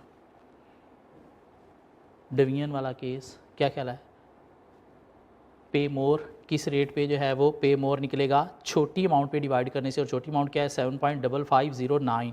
तो क्या करेंगे हम, इसको डिवाइडेड बाय 7.5509 कर देंगे, तो हमारे पास जो है वो पाउंड आ जाएंगे कितने 452215। ये पाउंड हम ट्रांसफ़र करेंगे ये येन डिपॉजिट करने के लिए। और क्या करेंगे, बारो करेंगे इन होम करेंसी। क्या ख्याल है? तो बारो हम करेंगे सर कितना 452215, और इस पे इंटरेस्ट भी पे करेंगे हम। इंटरेस्ट पे करेंगे जी 452215 पे, किस रेट से, तो होम करेंसी में हम जब बारो करेंगे तो 8.60 से हम जब वो बारो करेंगे तो ये बन जाएगा 0.860 इंटू 3/12। क्या ख्याल है? तो ज़रा मुझे यहाँ पे इंटरेस्ट दे दीजिएगा कितना बनता है, इंटरेस्ट की अमाउंट बताइएगा प्लीज़। 9723। तो ये हमारे पास जो है वो यहाँ पे टोटल कॉस्ट बन जाएगी 3.5 मिलियन येन की। कितनी सर 461938, 461938। ये क्या है, पाउंड। अब उसने आपसे पूछा है अफेक्टिव रेट भी बताना है। ये रेट निकालते वक्त ना एक केयर बहुत ज़्यादा करनी है कि आपने जब डिवाइड करना है, डिवाइड करते वक्त नीचे वो वैल्यू रखनी है जो 1 है। और इसमें 1 क्या है, पाउंड। जिसमें डिवाइड करते वक्त 461938 आपने नीचे रखना है क्योंकि ये 1 है। और ऊपर ये आपको कॉस्ट पड़ी किसकी 3.5 मिलियन यानी कि ना। क्या ख्याल है? अब ज़रा यहाँ से इफेक्टिव रेट मुझे निकाल के दें कितना बनता है 7.5765।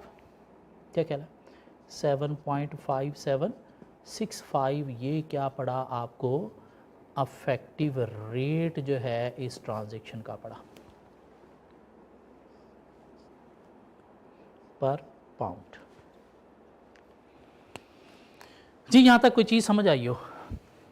मनी मार्केट हेज, हमने फ्यूचर में फॉरेन करेंसी में पेमेंट करनी है, तो रिस्क है कहीं फ्यूचर में रेट ज़्यादा ना हो जाए।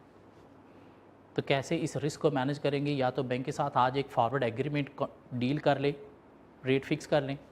हाँ, अगर बैंक ने फॉरवर्ड का रेट आपको नहीं दिया तो आप अपना रेट बनाओगे कैसे? मनी मार्केट हेज के थ्रू। पेमेंट करनी है तो आज आप फॉरेन करेंसी एसेट क्रिएट करोगे, उसमें डिपॉजिट करोगे, इतनी फॉरेन करेंसी के 3 माह इंटरेस्ट खाने के बाद वो उतना बन जाए जितनी आपने पेमेंट करनी है। कैसे? उस पेमेंट की प्रेजेंट वैल्यू इंटरेस्ट रेट को यूज़ करते हुए निकालोगे। कहाँ से पैसा ट्रांसफ़र करोगे? होम करेंसी से। तो होम करेंसी में कितना बनेगा उसको होम करेंसी में कन्वर्ट करोगे। कैसे ट्रांसफ़र करोगे? होम करेंसी में बारो करके। तो बारो करके उस पर इंटरेस्ट भी पे करोगे ना, तो टोटल कॉस्ट आपको पड़ेगी कितनी? इतनी। तो इसका इफेक्टिव रेट आपको क्या पड़ेगा, वो रेट भी आप निकाल सकते हैं। बात समझ आती है यहाँ तक? चलिए क्वेश्चन नंबर 7 जो है वो खुद से ट्राई करें। क्वेश्चन नंबर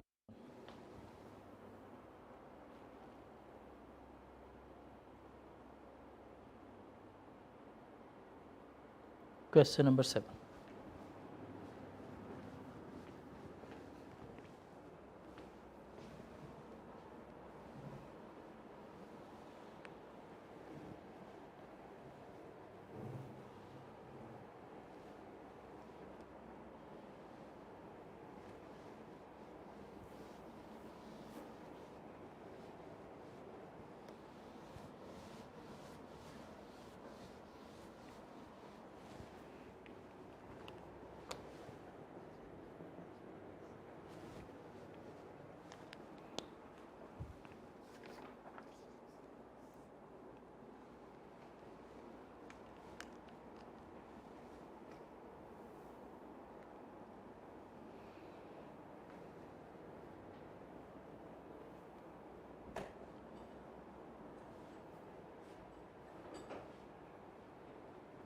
एक क्वेश्चन, एक एग्जांपल हम कर चुके हैं, उसको देखते हुए खुद से ट्राई करें। वही फॉरेन करेंसी पेमेंट है, रेट आपको दिए गए हैं, इंटरेस्ट रेट हमें चाहिए डिपॉजिट करने का फॉरेन में, और होम में बारो करने का इंटरेस्ट रेट चाहिए।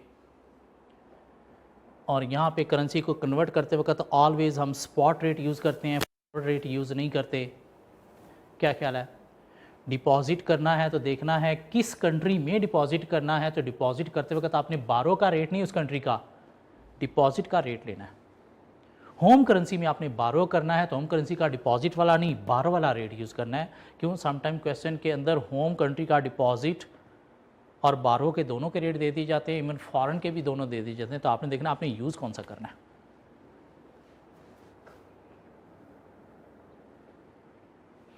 और मनी मार्केट हेज के अंदर ऑलवेज स्पॉट रेट यूज़ करना है, फॉरवर्ड रेट का कोई ताल्लुक नहीं है मनी मार्केट हेज के साथ।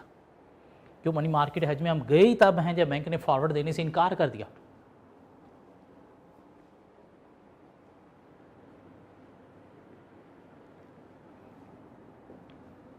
अच्छी प्रैक्टिस चाहिए इस टॉपिक की।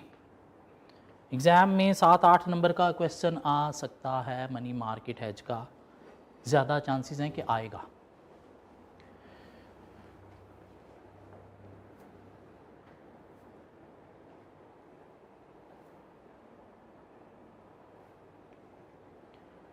जी क्या करना है आपको? Required what would it cost the company in UK if it has its euro exposure.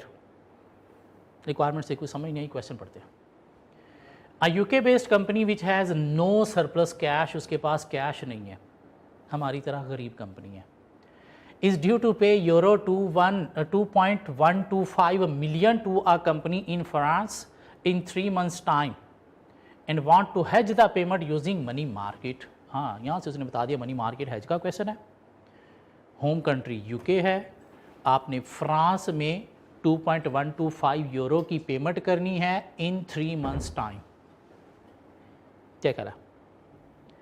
The current spot rate is euro 1.2230 to 1.2270 per pound. Home currency जो है वो क्या है? बेस है। इनडायरेक्ट कोट है, इनडायरेक्ट कोट है। Indirect court में division का केस होता है और पेमेंट है तो पे मोर निकालने के लिए हमें लो रेट से डिवाइड करना पड़ेगा, और लो रेट क्या है यहाँ पे 1.2230। नहीं, दोनों कैलकुलेशनें कर लेना, पे मोर अमाउंट ले लेना। The annual interest rate are available to the company in the UK and in France are as follows. UK का बारो रेट ये है, लैंड रेट ये है। आपने होम करेंसी में क्या करना है, बारो करना है ना, तो बारो वाला रेट ये आपने लेना है, इसको काटा लगा देना है।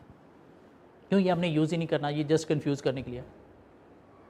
और फ्रांस का बारो और लैंड रेट ये है, और हमने फ्रांस में क्या करना है, डिपॉजिट करना है, तो लैंड वाला रेट लेंगे, इसको काटा लगा देना है। क्या कह रहा है अब, वो कहता है what would it cost the company, mean cost आपने टोटल निकालनी है in UK pound if it has its euro exposure, अगर वो यूरो को हैज करना चाहता है तो, mean hedging instrument, money market has हम यूज करने जा रहे हैं। तो आगे क्वेश्चन में हमें पेमेंट करनी है इन फॉरेन करेंसी। सर कितनी पेमेंट करनी है, हमने जो है वो यूरो जो है वो पेमेंट करनी है, और कितनी है 2.125 मिलियन, कितने टाइम्स में, 3 मंथ्स टाइम में। तो create foreign currency asset, deposit करो आज, इतने यूरो के 3 माह बाद वो इतने बन जाएं, 2125,000 यूरो डिवाइडेड बाय 1 प्लस, अब रेट क्या है डिपॉजिट करने का 2.84%, तो क्या करेंगे 0.2 के 0.02, 0.2 या 0.02, 0.0284 इंटू 3/12। तो यहाँ से प्लीज़ मुझे यूरो बता दें कितने आप डिपॉजिट करोगे कि 3 माह बाद ये मुर्गी अंडे खाने के बाद इतनी बन जाए। क्या ख्याल है, कितने, 211,0019, इतने यूरो आज आप डिपॉजिट करोगे, 211,0019 यूरो आज आप डिपॉजिट करोगे कि 3 माह बाद वो 2.125 मिलियन बन जाए। कहाँ से ये सेंड करोगे भाई, होम करेंसी से हम जो है वो ट्रांसफ़र करेंगे, और हमें पता चला डिवीजन का केस है, पेमेंट है, पे मोर निकालने के लिए हम लोअर रेट से डिवाइड करेंगे, तो ये जो है वो यूरो हैं 211,0019, इसको हम डिवाइड करेंगे, लोअर रेट क्या है 1.2230। आपने क्या करना है, दोनों कैलकुलेशन कर लेनी है। तो यहाँ से प्लीज़ मुझे पाउंड बता दें कितने पाउंड बनेंगे, 1725, 1725,281, 1725,281 पाउंड बनेंगे। चेक कर लीजिएगा प्लीज़, 1725,281। क्या ख्याल है, अब आप बारो करोगे क्या, पाउंड 1725,281, और इंटरेस्ट इस पे आप पे करोगे 1725,281 इंटू, इंटरेस्ट किस रेट से पे करोगे सर, बारो होम कंट्री में 5.72%, सो 0.0572 इंटू 3/12 करोगे। तो ज़रा इंटरेस्ट की अमाउंट मुझे बता दें कितनी बनी। इंटरेस्ट की अमाउंट निकालने के बाद मुझे बस ज़रा आंसर ही बता दीजिएगा डायरेक्ट कितना बनेगा। टोटल कॉस्ट आपको जो पड़ेगी इन पाउंड वो ज़रा मुझे दे दें कितनी है, 1749,953, और यही आपसे रिक्वायर किया गया। क्या ख्याल है, यही रिक्वायर किया गया जी। मनी मार्केट हेज की आज हमने 2 क्वेश्चन कर लिए, एक क्वेश्चन नंबर 6, एक क्वेश्चन नंबर 7, और एक एग्जांपल में हमने थोड़ा सा वैसे ही ऑन जनरल डिस्कस किया था सीखने के लिए। तो प्लीज़ कोशिश करनी है ये दोनों क्वेश्चन अब आपने क्लास के बाद एक दफ़ा ख़ुद से दोबारा से अटैम्प्ट करने हाथ से। एक छोटा सा क्वेश्चन और देखते हैं, उसके बाद क्लास को वाइंड अप करते हैं। एक क्वेश्चन नंबर 5 मिलेगा आपको, छोटा सा क्वेश्चन नंबर 5 देखिएगा।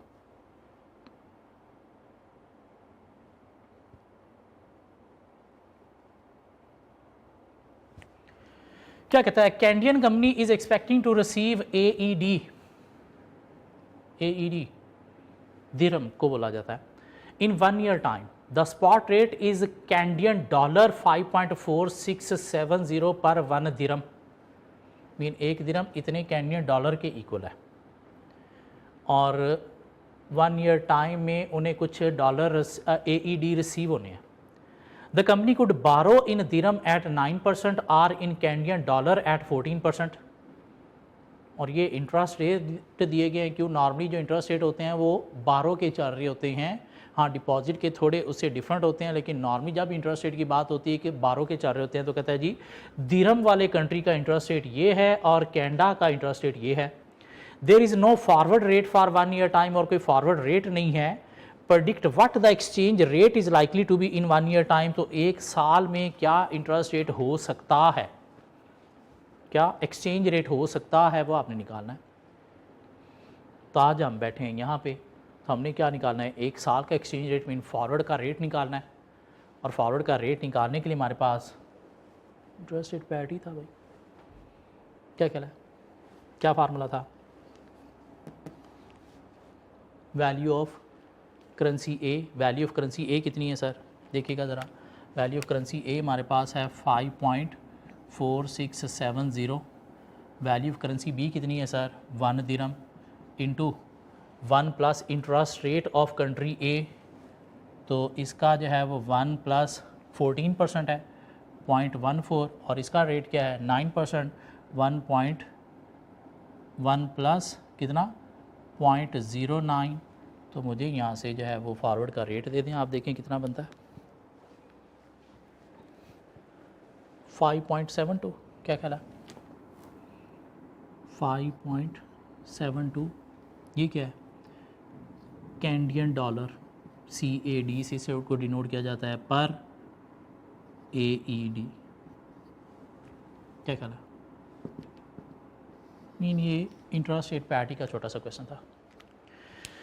सो फॉरेन एक्सचेंज रिस्क को मैनेज करने के लिए हमने 2 टूल्स जो हैं, 2 हेजिंग इंस्ट्रूमेंट पढ़ लिए। एक फॉरवर्ड एग्रीमेंट, प्रीवियस क्लास में हमने उसका क्वेश्चन कर लिया, और दूसरा मनी मार्केट हेज।